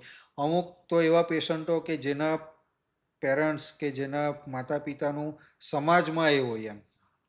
સમજ્યા? કે જ્યાં સમાજના લોકો એમની સમસ્યા લઈને જતા હોય એમની પાસે સમાધાન કે એના માટે નિરાકરણ માટે, તો એવા બાપ ત્યાં આવીને અમારી પાસે હાથ જોડે કે ભાઈ હું મારા દીકરાથી લાચાર થઈ ગયો, આખી દુનિયા મારી પાસે સલાહ લેવા આવે, પણ મારા દીકરાને હું શું સલાહ આપું? અને અત્યારના સોશિયલ મીડિયા અને ટીવી ને આ બધાના વેબ સિરીઝો ને આ બધાના માધ્યમથી આપણે અત્યારે જે વાત કરી રહ્યા છીએ, તો શું લાગે તમને કે ખાલી બોયઝ કે જેન્ટ્સ નહીં, પણ આ વસ્તુ ગર્લ્સ અને લેડીઝમાં પણ વ્યસનોનું બહુ મોટું આખું ઘેરી લીધેલું છે? જો હું પર્ટિક્યુલર મારી વાત કરું તો 2013 સુધી હું દારૂ પીતો હતો ને, ત્યાં સુધી આપણા ગુજરાતમાં ડ્રગ્સ તો પ્રવેશી ચૂકેલું તો હતું, પણ એ ખાલી બરોડા સુધી હતું. આપણા સુરત બાજુ કે સૌરાષ્ટ્ર બાજુ એટલું ન હતું એમ. બરાબર. પણ છેલ્લા 5-6 વર્ષની વાત કરું તો હવે અત્યારે અઠવાડિયા પહેલાંના જ પેપરમાં આવેલું હતું કે એપી સેન્ટર બની ગયું છે હવે તો આપણું ગુજરાત ડ્રગ્સનું. સમજી ગયા? એટલે અને ડ્રગ્સ મેં તમને કીધું કે તમે મેલ છો, ફિમેલ છો, તમે કઈ જાતિના છો, તમે બિઝનેસમેન છો, નોકરિયાત છો, મજૂર વર્ગ છો, કે એની સાથે કોઈ લેવા દેવા નથી. સમજી ગયો? જેણે જેણે નશાને અપનાવ્યો છે એણે એને બદબાર કર્યા છે. સમજી ગયા? એટલે એની તમારી અમારી પાસે ડૉક્ટર પોતે, વકીલ પોતે, પછી પોલીસ અધિકારી પોતે, આપણે આર્મીવાળા, કોઈ એવા કેટેગરી નથી કે જે લોકો મારી પાસે ટ્રીટમેન્ટમાં નહીં આવ્યા હોય. આમાં તમારું ભણતર બી કામ નથી આવતું. અમારી વસ્તુ કેવી છે ખબર? તમને ગ્રેજ્યુએશન મળે છે વિધાઉટ એજ્યુકેશન. એજ્યુકેશન સારામાં સારું, જે કોઈ જગ્યાએ સ્કૂલ કે કોલેજોમાં શીખવાડવામાં નથી આવતું. આજનો જે માણસ છે એ પોતાનું દુઃખ છે એ કેમ દારૂમાં અને આ ડ્રગ્સ ને આ બધામાં જ તે ઓગાળવા માંગે છે કે હું આ કરીશ ને તો મારું દુઃખ મટી જશે. એવું હોય કે 2 પેક મારો, નાનું દુઃખ હોય ને તો 2 પેક, મોટું દુઃખ હોય ને તો આખી બોટલ, એનાથી મોટું દુઃખ હોય ને તો 2 બોટલ. આ જેવી પૂરી થાય તો શું દુઃખ વયું જાય? જો પીવાવાળાની હકીકત આ માન્યતા હોય, મારી પોતાની એ હતી. મેં કે ટેન્શનમાંથી રિલેક્સ થઈ જાઓ. મારી અંદર એક પેલું સિમ્પથી સિકિંગ આવી ગયેલું, બિચારાપણાની ભાવના કે ભગવાને મારા મા બાપ લઈ લીધા, કશું નહીં બાપ. એના કારણે હું દારૂ પીતો હતો. પછી ઘણા લોકો પોતાની સમસ્યાને આગળ મૂકીને કહે મને આ ટેન્શન ના. તો ખરેખર દારૂ કામ શું કરે છે? અત્યારે મને કોઈક ટેન્શન આવ્યું, કાલે મારે કોઈને 50 લાખ આપવાના છે સવારે, મારી પાસે એરેન્જમેન્ટ થયું નથી, તો આજે રાતે હું દારૂ પી લેવા. તો દારૂ પીવા એટલે જેટલો ટાઈમ હું નશામાં રહ્યો એટલા ટાઈમ માટે જે સમસ્યા છે એને હું ભૂલી જવા. પછી જ્યારે 4-5 કલાક પછી હું જ્યારે સ્વભાન અવસ્થામાં આવા તો એ સમસ્યા જે આટલી હતી એ આટલી થઈને ઊભેલી હશે. એટલે ખરેખર આમાં હું મારી નાકામી છુપાવવાનો પ્રયત્ન કરું છું, કારણ કે એ સમસ્યા સામે લડવાની હિંમત નથી મારી અંદર. એટલે એનાથી ભાગવા માટે હું દારૂનો સહારો લઉં છું. અને એ થોડોક સમય માટે ભૂલાવવાની છે, કે કોઈ 50 લાખ રૂપિયા આપી નથી જવાનું. આજે ચાલો એક વસ્તુ કેમ, આ પૃથ્વી પર 100% સુખી માણસ કોણ છે? કોઈ જ નથી. આજે બધા જ પોતપોતાનું કંઈક ને કંઈક લઈને બેઠા છે, કોઈને સામાજિક, કોઈને પારિવારિક, કોઈને આર્થિક, બરાબર? તો બધા કોઈ દારૂ લઈને તો નથી બેસી જતા, બરાબર? પણ પીવાવાળાને આ એક બીમારીના લક્ષણ છે અમારા, કે મેં તમને કીધું ને ચતુર, ચાલાક ને ચંચળ. આજે એક વ્યક્તિના મગજમાં આખા દિવસમાં 60 લાખ વિચારો ચાલતા હોય, સમજી લેજો, બરાબર? સવારથી ઉઠો કે તમે રાત્રે શું ત્યારે તમારું શરીર એમાં બેભાન અવસ્થામાં હોય, પણ તમારું મગજ તો ચાલુ જ હોય ત્યારે બી સપનાના રૂપે, બરાબર? કે જેને આપણે સપના કહીએ. તો અમારા જેવી જે એડિક્ટ પર્સનાલિટી હોય ને, કે જેને આ બીમારી લાગુ પડે, તો આટલા વિચારોમાંથી 50%થી ઉપરના નેગેટિવ વિચારો આવતા હોય, કે જે અમારી બીમારી સતત નશા પ્રત્યે અમને ખેંચવાના પ્રયત્ન કરે છે. એટલે આના માટે મારે સતત અવેર રહેવું બહુ જરૂરી છે. અત્યારે હું જીમ કરું, વર્કઆઉટ કરું, તો મારે પ્રોટીન ઇન્ટેક ને બધું લેવું પડે, બરાબર?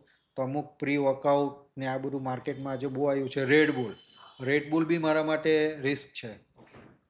કોઈ પણ એવું સોફ્ટ ડ્રિંક બી કે જે મારા બોડીને એનર્જી પ્રોવાઈડ કરે છે, તો એ વસ્તુ મારા માટે મારા માટે ને કોઈ બી આલ્કોહોલિક માટે એ વસ્તુ ડેન્જર, કારણ કે એ વસ્તુ મારી અંદર ફરી પાછું દારૂનું ક્રેવિંગ લાવી શકે છે.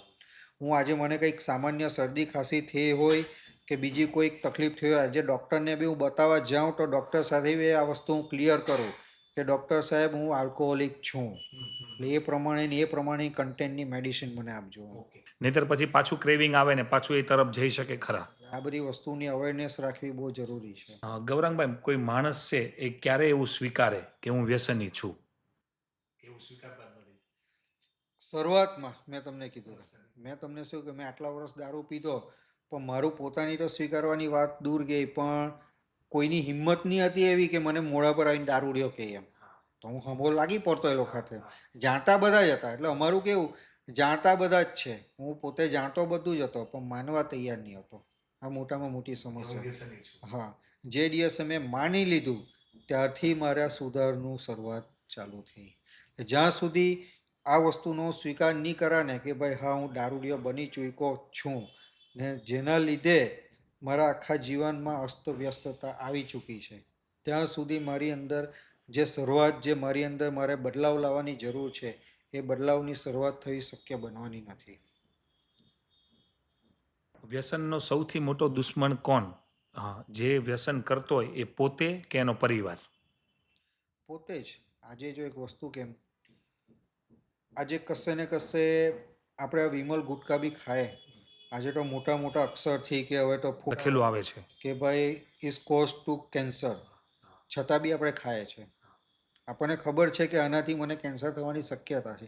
એ જ રીતે આલ્કોહોલની દારૂની દરેક બોટલ પર આવે છે, તો બી એ વસ્તુ હું લેઉં છું, એને મારા શરીરમાં નાખું છું. એનો મતલબ હું કે મને મારી જાત પ્રત્યે પ્રેમ નથી, સેલ્ફ લવ નથી મારી અંદર, તો જ એ વસ્તુ અપનાવું છું મેં. એટલે મોટામાં મોટો દુશ્મન તો મારી જાતનો હું પોતે જ થયો. એટલે બીજાને હું આંગળી નહીં ચીંધી શકું, પહેલાં મારો શું વાંક છે? કારણ કે કોઈ જબરજસ્તી મારી અંદર લાખવા તો નથી આવ્યું ને, લીધો તો મેં જ. આજે મારતા જેટલા બી આવે ને પેશન્ટો, બધાના પરિવારો એક જ વસ્તુ હોય, એના દોસ્તારો ખરાબ છે, બરાબર, એનું જે મિત્ર વર્તુળ છે, એનું સર્કલ છે, બધા ખરાબ છે, એના લીધે આ બગડી ગયો. હકીકત એવું કશું જ નથી. મેં તો જાતે જ શરૂઆત થતી હોય છે. મારા મોઢામાં રેડવા કોઈ આવ્યું નથી એમ, બરાબર. મને ખબર હતી એ લોકોએ કરવું કે નહીં કરવું એ મારી પોતાની ચોઈસ હતી, બસ. તો પછી આપણે આજે બીજા કોઈનામાં કઈ રીતે કાઢી શકીએ? માતા પિતા કઈ એવી ભૂલ કરે છે કે જેના કારણે એનો બાળક છે એ વ્યસન તરફ ફસાઈ જાય છે? એકચ્યુઅલી છે ને, જો એવી તો આગળ બી મેં કે આ દુનિયામાં એવું કોઈ કારણ છે જ નહીં કે જેના કારણે વ્યસનને અપનાવવું પડે. હકીકત તો એ છે. હા, છતાં પણ અમુક પારિવારિક માહોલ હોય છે કે જે આ બધી વસ્તુમાં ભાગ ભજવે છે. જેમ કે આજના જમાનામાં તો આ સોશિયલ મીડિયા, કે આ સોશિયલ મીડિયામાં લોકો એટલા બિઝી થઈ ગયા છે. આજે મારા પડોશમાં કોણ રહી છે એ મને નથી ખબર, પણ ફેસબુક પર મારા 5,000 ફ્રેન્ડ છે. એ જ રીતે બાળકો પર જે ધ્યાન આપવાની જરૂર છે અપાતું નથી, ને સોશિયલ મીડિયાના સતત ઉપયોગના કારણે ચીડચીડિયાપણું આવી જાય છે. આજે તમે જુઓ તો ડિપ્રેશનની બીમારી બહુ સામાન્ય બની ગઈ છે. એનું મુખ્ય કારણ શું છે? મોબાઈલ છે. આ મોબાઈલ એક રીતે આપણા આજે આ શરીરનું અંગ બની ગયું છે, બરાબર. એટલે આ બધી અમુક વિપરીત, ઘરમાં લડાઈ ઝઘડા થવા, પતિ પત્ની વચ્ચે, બાળકોની સામે આ બધું થવું, એટલે ઘરનો માહોલ બી આ બધી વસ્તુમાં બહુ ઇફેક્ટ કરે છે. તમે તમારા બાળકને 10-15 મિનિટનો સમય આપો, એના શું વિચાર છે, એના વિચાર સાથે તમે એની ભૂલને તમે સ્વીકારો, એને એપ્રિશિએટ કરો, બરાબર. પણ નાનપણથી જે લોકોને કે ધિક્કારવામાં આવે છે, બરાબર, કે એને કોઈ જાતનું એપ્રિસિએશન નથી મળતું, બરાબર, કે પછી એને અંદરથી એવું થઈ જાય ને કે હું ગમે તેવું કરું, આ લોકોને કોઈ ફરક પડવાનો નથી. એટલે પછી ધીરે ધીરે ઘરવાળાને સાઈડ પર મૂકીને એને બહારના લોકો પ્રત્યેનું આકર્ષણ વધવા લાગશે, એ લોકો સાથે જોડાવા લાગશે પછી. ને એ પછી લોકો ફાયદો ઉઠાવશે આનો. અને પછી બહારના લોકો એને કેવા મળે છે એના પર આ વસ્તુ ડિપેન્ડ રહી. એટલે પરિવારને એ પણ ખબર હોવું જોઈએ કે આપણા બાળકના ફ્રેન્ડ્સ કોણ છે, કેવા છે, શું કરે છે. પછી ઘણી વસ્તુ આ પણ કારણ હોઈ શકે છે કે એક પિતા છે એ પોતે આલ્કોહોલિક છે ને ડ્રિંક કરે છે. હવે એના બાળકની જ સામે કરે એ કે જાતે બેટા મમ્મીને કે ચખણું બનાવી દે, એટલે હવે તો એ બાળક તો શીખવાનો જ છે ને ધીરે ધીરે મોટો થાય તો. જો માતા અમુક પિતા એના બાળકને એડમિટ કરાવતા હોય, અમુક બાળક એના પિતાને એડમિટ એવું પણ બને છે. સમજ્યા હવે? એટલે હા, નાનલેથી એટલે એને બહુ જલ્દી આ વસ્તુનું નોલેજ મળી જાય છે દારૂ વિશેનું, જે એને નહીં મળવું જોઈએ, કે એની નજર સામે એટલીસ્ટ એ વસ્તુ નહીં થવી જોઈએ.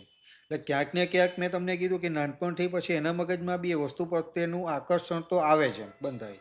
પછી બહાર એમના ફ્રેન્ડ સાથે કે કશે ગયા તો એ બી વસ્તુ ટ્રાય કરવાની કોશિશ કરે, ને નહીં કરે ભગવાન કે અમારા જેવી બીમારી હોય એની અંદર, તો એની પૂરેપૂરી શક્યતા હોય કે આગળ જઈને એ પણ આલ્કોહોલિક બની શકે એમ. કેમ કે એક સંસારિક જીવન ચાલતું હોય, એમાં એક પત્ની હોય, એની માટે એનો જે વ્યસની પતિ હોય એ એને જીવનસાથી છે કે એની સજા છે? જે બી પત્નીનો હસબન્ડ આલ્કોહોલિક હોય ને, આનાથી મોટી સજા એના માટે બીજી કોઈ નથી દુનિયામાં. કારણ કે આખું જીવન એની સાથે વ્યતીત કરવાનું હોય. યસ. કારણ કે એ જે મેન્ટલી ટોર્ચર જે સહન થતું હોય ને, કારણ કે શરૂઆતમાં કેવું હોય ખબર, કે શરૂઆતમાં સમયમાં એ પોતાનું દુઃખ કોઈને કહી પણ નહીં શકતી હોય. ઘણા પોતાના પિયરમાં, પોતાના મા બાપને એ વસ્તુ, કારણ કે એને ટેન્શન હોય કે એ લોકો ટેન્શનમાં આવી જશે. એટલે આ બધી વસ્તુ બહાર ક્યારે પડે છે કે જ્યારે બી એની સહનશક્તિ પતી જાય, ત્યાર પછી આ બધી વસ્તુ બહાર પડે. એટલા વર્ષ એણે જે કર્યો હોય, જે સ્ટ્રગલ કર્યું હોય ને, એ જે સહન કરે એને જ ખબર પડે ખાલી. આજે હું રિસેન્ટલી તમને એક કિસ્સો, હું કોઈનું નામ નહીં લઈ શકું, એક પેશન્ટ મારતા આવ્યો છે. હવે એની વાઈફ જે છે ને પોતે લોયર છે, ને તે બી હાઈકોર્ટની પાછી. પણ એના પતિના દારૂના કારણે મેન્ટલી એટલી બધી ડિસ્ટર્બ થઈ ગઈ છે, તો એ મને કે ગૌરાંગભાઈ હું કોર્ટમાં દલીલે નથી કરી શકતી. કોર્ટમાં જે દલીલ કરવાની એ દલીલ બી હું એટલી મેન્ટલી હા, કારણ કે બધું મગજ ત્યાં જ હોય. એમ સમજા.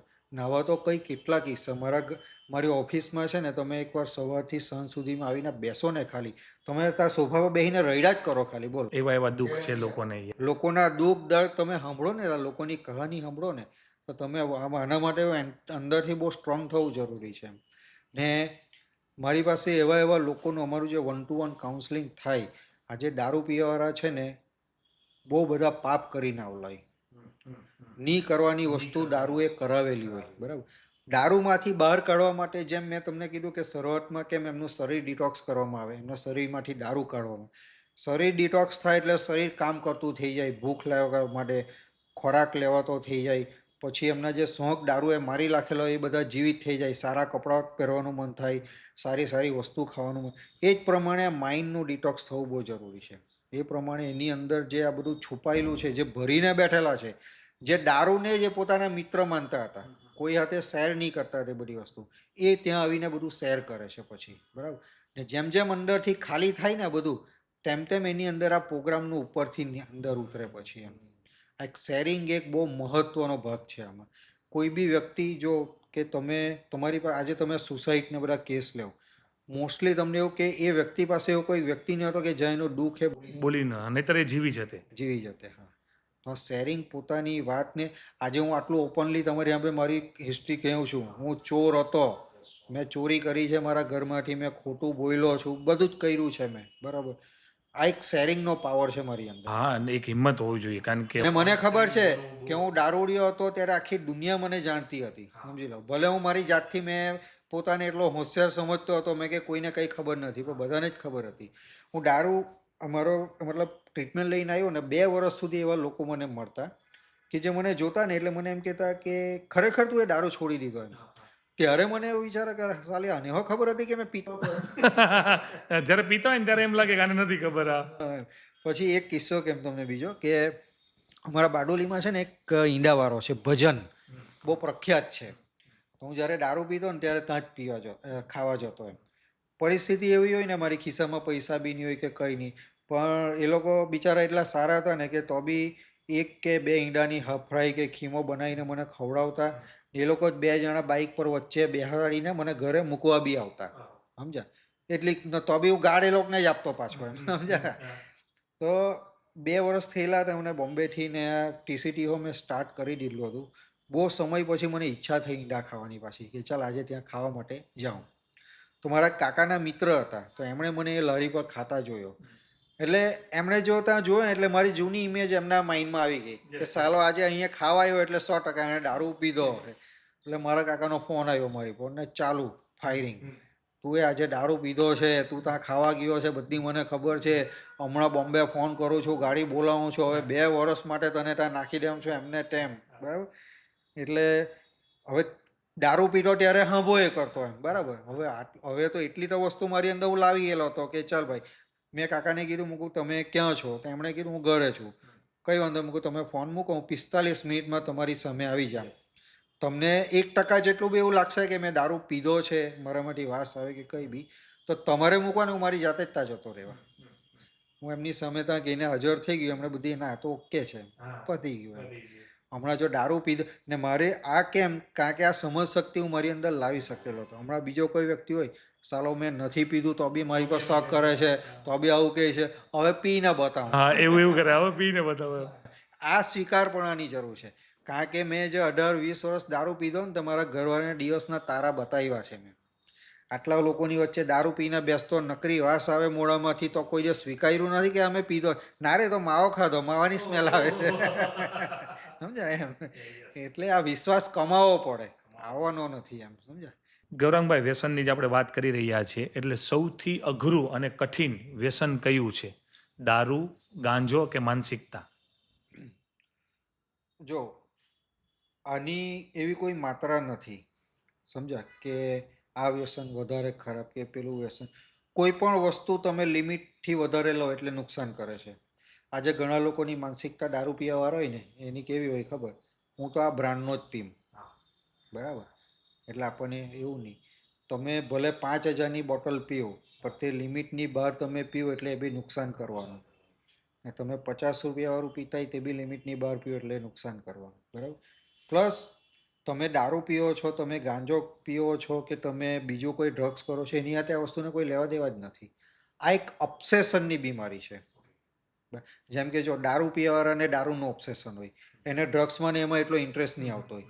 ડ્રગ્સવાળા હોય તો એને એમાં ઇન્ટરેસ્ટ હોય, એનું ઓબ્સેશન હોય. એને દારૂમાં ને એમાં બહુ ઇન્ટરેસ્ટ નહીં હોય. સટ્ટા રમવાવાળો હોય તો એને સટ્ટામાં ઇન્ટરેસ્ટ હોય, એનું ઓબ્સેશન હોય. એને દારૂ ને ડ્રગ્સમાં એટલો ઇન્ટરેસ્ટ નહીં હોય. એટલે આ જે બીમારી છે ઓબ્સેશનની છે. આમાં કોઈ પર્ટિક્યુલર પ્રોડક્ટ નથી કે યસ કે આ પ્રોડક્ટ એમ. જે લોકો વ્યસનના ઘેરાવામાં આવી જાય છે, જે લોકો એ વ્યસનના કૂવામાં અંદર કૂદી જાય છે, તો એને સાચી મુક્તિ છે એ કેટલા દિવસમાં મળે છે કે આખું જીવન એને સંઘર્ષ જ કરવો પડે છે?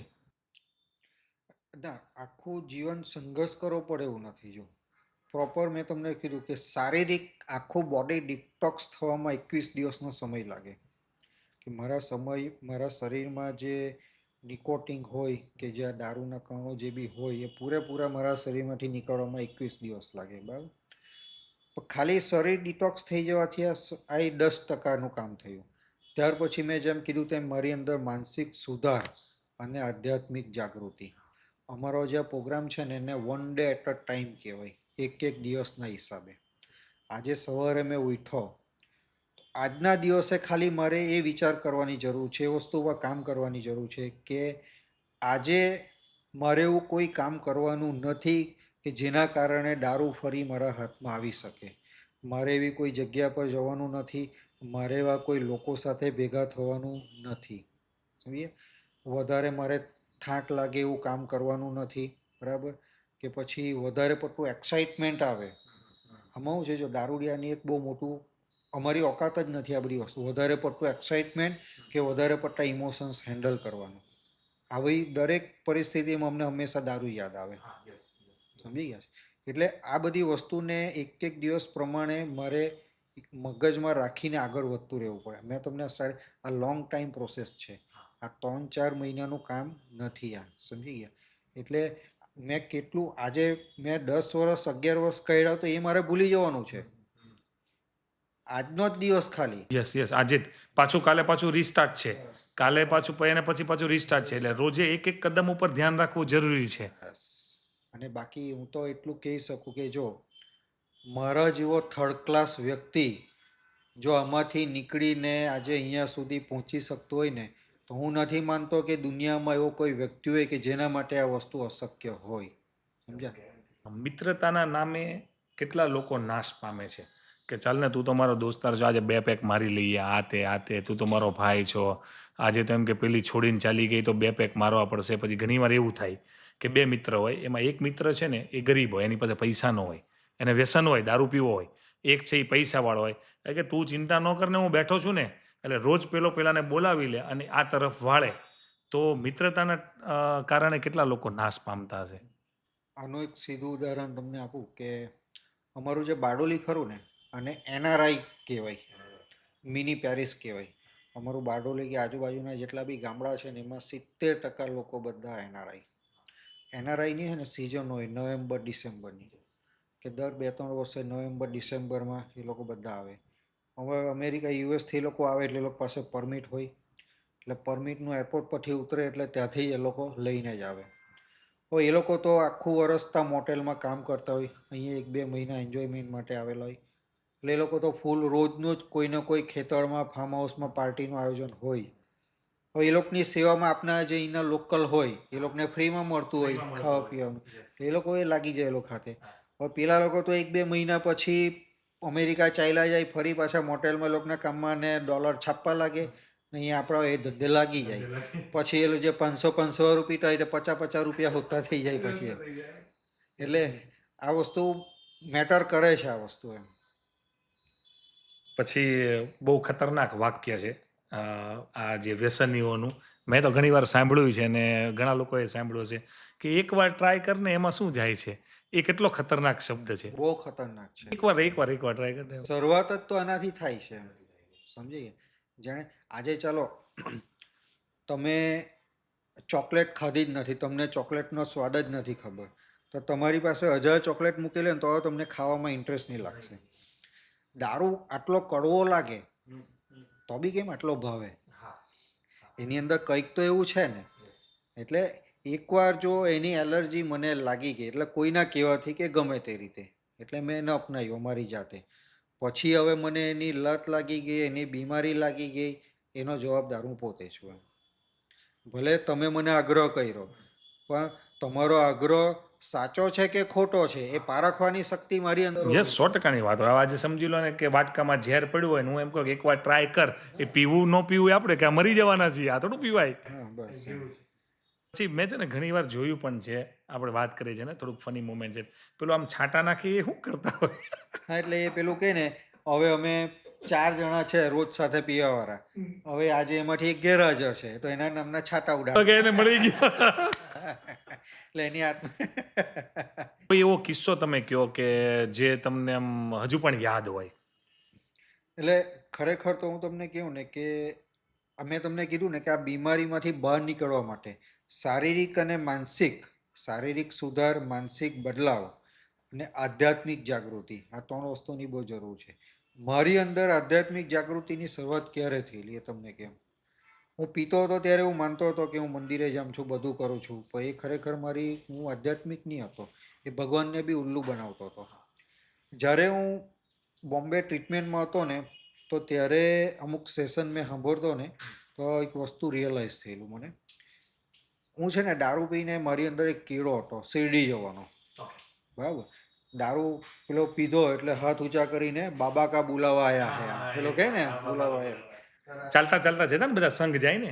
એટલે રાતના 10 વાગેલા હોય કે 11 વાગેલા હોય ગમે ત્યારે ગાડીનો સેલ મને નીકળી જવાનો. બરાબર. હવે શિરડી જવાનું આપણે સુરતથી કે બારડોલીથી શિરડી એટલે વચ્ચે સાપુતારાનો ઘાટ આવે. એટલે રાત્રિના સમયમાં એ સાપુતારાના ઘાટમાં ફૂલ નશાની હાલતમાં મેં એવા એવા ડ્રાઇવિંગ કર્યા છે કે ત્યારે 1 સેકન્ડની બી ભૂલ કંઈક એમ તેમ હતે ને તો હું તો જતો જ પણ મારી હાથે બીજા 2-3ને લઈને જતો હું સાથે એમ. શિરડીમાં મારો કામરેજનો એક ફ્રેન્ડ છે તેની જ હોટેલ હતી તો અમારો કાયમ સ્ટે ત્યાં જ હોય. શિરડી પહોંચી જતા ગમે તેમ ત્યાં શિરડી હોટલ પર પહોંચીને ગાડીમાંથી ઉતારીને પેલા વેટર લોકોએ અંદર લઈ જવું પડતું. ઓહો, એટલો. અને એ ઘાટ સાપુતારાનો. ને પાછા કોઈ દિવસ અંદર દર્શન કરવા તો ગયા જ નથી. ત્યાંથી પેલો જે મેઇન યુટર્ન છે ને ત્યાંથી બાબાને બહારથી દૂર કરીને શિરડીની બહાર જે પેલો બાર હોય ત્યાં બેસી એટલે બાબા પર પાર કરવા જતા ઇન્સો. હા, બરાબર છે, એ ખાલી એક બાનું હતું. એમ. પણ આ વસ્તુનો જ્યારે મને અહેસાસ થયો ને ત્યારે મને કે ભાઈ તમે ભગવાનને માનો નહીં માનો એ તમારા ઉપર છે, પણ મને પોતાને એ વસ્તુનો અહેસાસ થયેલો કે ભાઈ કોઈક એવી શક્તિ છે જે આપણી પાછળ કામ કરે છે. કારણ કે જે સમયે હું આ નશાની હાલતમાં ડ્રાઇવિંગ કરતો ને ભલે સ્ટેરિંગ મારા હાથમાં હતું પણ એ કંટ્રોલ તો બીજું કોઈ જ કરતું હતું તો જ આજે હું જીવતો છું. બાકી જે રીતે એક વખત નહીં હજારો વખત પાછા એ ડ્રાઇવિંગ કર્યા છે મેં.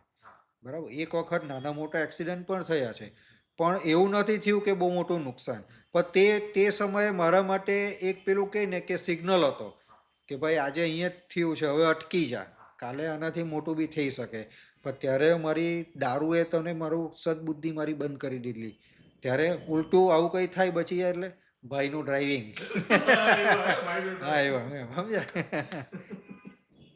ગૌરાંગભાઈ, તમે ખૂબ સરસ વાત કરીને બહુ બધું જાણવા મળ્યું. મને પર્સનલી પહેલી વાર આટલું બધું ડીપ નોલેજ મળ્યું કે વ્યસનોમાં આવું પણ હોઈ શકે છે. તો આજે આપણા પોડકાસ્ટના માધ્યમથી કદાચ કોઈક સાંભળતું હોય કે યુવાન હોય કે કોઈ સ્ટુડન્ટ હોય કે ગર્લ્સ હોય, મેન હોય, કોઈ પણ જાતિ ધર્મનો વ્યક્તિ હોય, તો આ પોડકાસ્ટના માધ્યમથી તમે એને શું કહેવા માગો છો? હું છે ને મારા જેવા યુવાનો જે છે હું એટલું જ કહેવા માંગીશ કે જો આજે તમારી સામે હું એક જાગતું ઉદાહરણ છું. આજે મેં જે મારા જિંદગીના 18-20 વર્ષ દારૂ પાછળ ગુમાવ્યા, આજે નો ડાઉટ મેં ગુમાવેલું ઘણું બધું પાછું મેં મેળવ્યું છે. જે હતું એનાથી વધારે મેળવ્યું છે. પણ મારા જિંદગીના જે 20 વર્ષ હતા જે ગોલ્ડન મુમેન્ટ હતું, જે સારો ટાઈમ. યસ. તે મને કોઈ દિવસ પાછો મળવાનો નથી. એટલે જે તે સમયે મેં બી નાની ઉંમરમાં એક મજા કરવાની દ્રષ્ટિએ મેં દારૂની શરૂઆત કરેલી. બરાબર. ને આગળ જતાં એ મને સજા થઈ ગઈ. બરાબર. તો એવા યુવાનોને એટલું જ કહેવા માંગીશ કે જો મજા કરવા માટે દારૂ પીવો કે ડ્રગ્સ કરવો જરૂરી નથી. આ દુનિયામાં હજારો એવી વસ્તુ છે કે જેનાથી આપણે મજા કરી શકીએ છીએ. બરાબર. તો એના માટે આ વસ્તુને અપનાવો કારણ કે આગળ જતાંના કોન્સિક્વન્સીસ બહુ ખરાબ આવી શકે છે. તમારું કેરિયર, તમારું પરિવાર, તમે પોતે એક સમય માણસની જિંદગીમાં એવું આવી જાય છે ને, મારા પોતાનામાં બી આવેલું કે છેલ્લે મેં સુસાઇડ કરવાનું બી વિચારતો, પણ એટલી હિંમત નહીં થતી હતી મરવાની, સમજ્યા?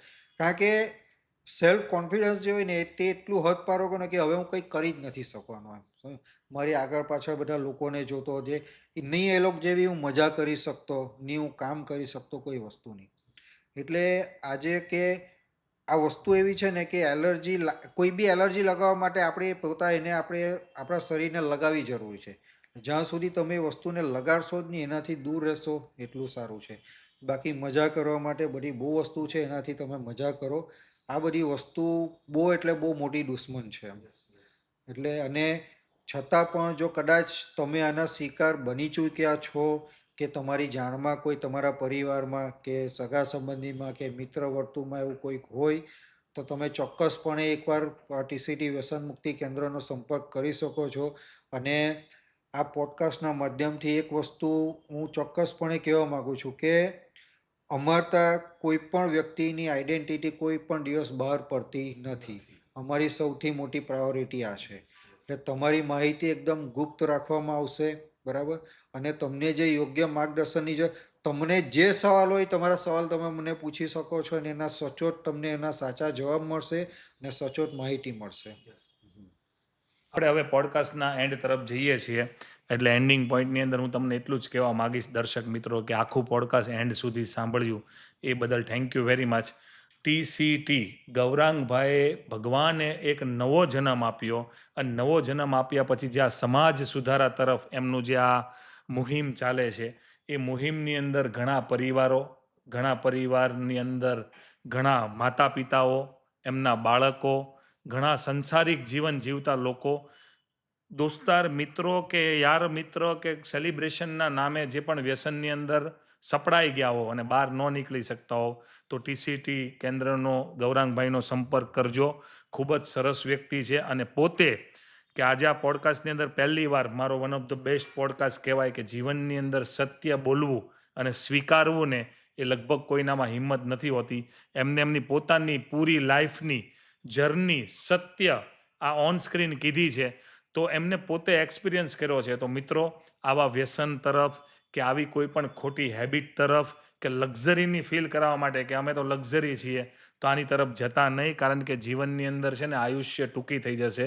84 લાખ યોની પછી ભગવાને જ્યારે તમને આટલું સુંદર શરીર આપ્યું હોય અને એ શરીરની અંદર નો કામની વસ્તુ તમે નાખો થોડાક સમયના મુમેન્ટ માટે, તો એ કેટલું નુકસાનકારક છે એ એકવાર ગૌરાંગભાઈને પૂછજો તમે. અને કોઈ પણ વ્યક્તિ જો આ વ્યસનની અંદર સપડાઈ ગયા હો અને પરિવારમાં, સંસારમાં કોઈ પણ તમને એવો દેખાય રોડ ઉપર જતો વ્યક્તિ છે અને તમે આ સંસ્થાની સાથે જોડાવા માગતા હો, તો એમનું ખૂબ સરસ કામ છે. પ્લસ કોઈ પણ એવા લક્ઝરી લાઈફ જીવતા વ્યક્તિઓ હોય તો એમને કીધું એ પ્રમાણે તમારી આઈડેન્ટિટી છે એ એકદમ પ્રાઇવસી રાખવામાં આવશે, એ રિવીલ કરવામાં નહીં આવે. તો તમે એમનો સંપર્ક કરી શકો છો. Thank you very much. જય સ્વામિનારાયણ. એક તમે ગૌરાંગભાઈ એન્ડિંગ પોઈન્ટમાં કંઈક કહેવા માંગતા હો? આજે તમારા આ પ્રોગ્રામના માધ્યમથી મને બી, જેમ તમે કીધું, મેં મારી જર્ની જેમ બધાને કીધી છે, પણ મને એ વસ્તુનો મને ખરેખર બહુ આનંદ થાય છે કે મારી હકીકત જાણવાથી જો લોકો, એક વ્યક્તિ પર પ્રેરિત થશે અને એના જીવનમાં કંઈક સુધાર કે કંઈક બદલાવ લાવી શકશે, તો એને મારી મોટામાં મોટી સફળતા ગણીશ. એટલે ચોક્કસ જો તમારી પાસે આવી કોઈક પણ સમસ્યા હોય, કોઈ વ્યક્તિ હોય, તો ચોક્કસપણે એકવાર અમારો સંપર્ક કરજો. અમે તમને ચોક્કસ રૂપે મદદરૂપ થશું. ધન્યવાદ.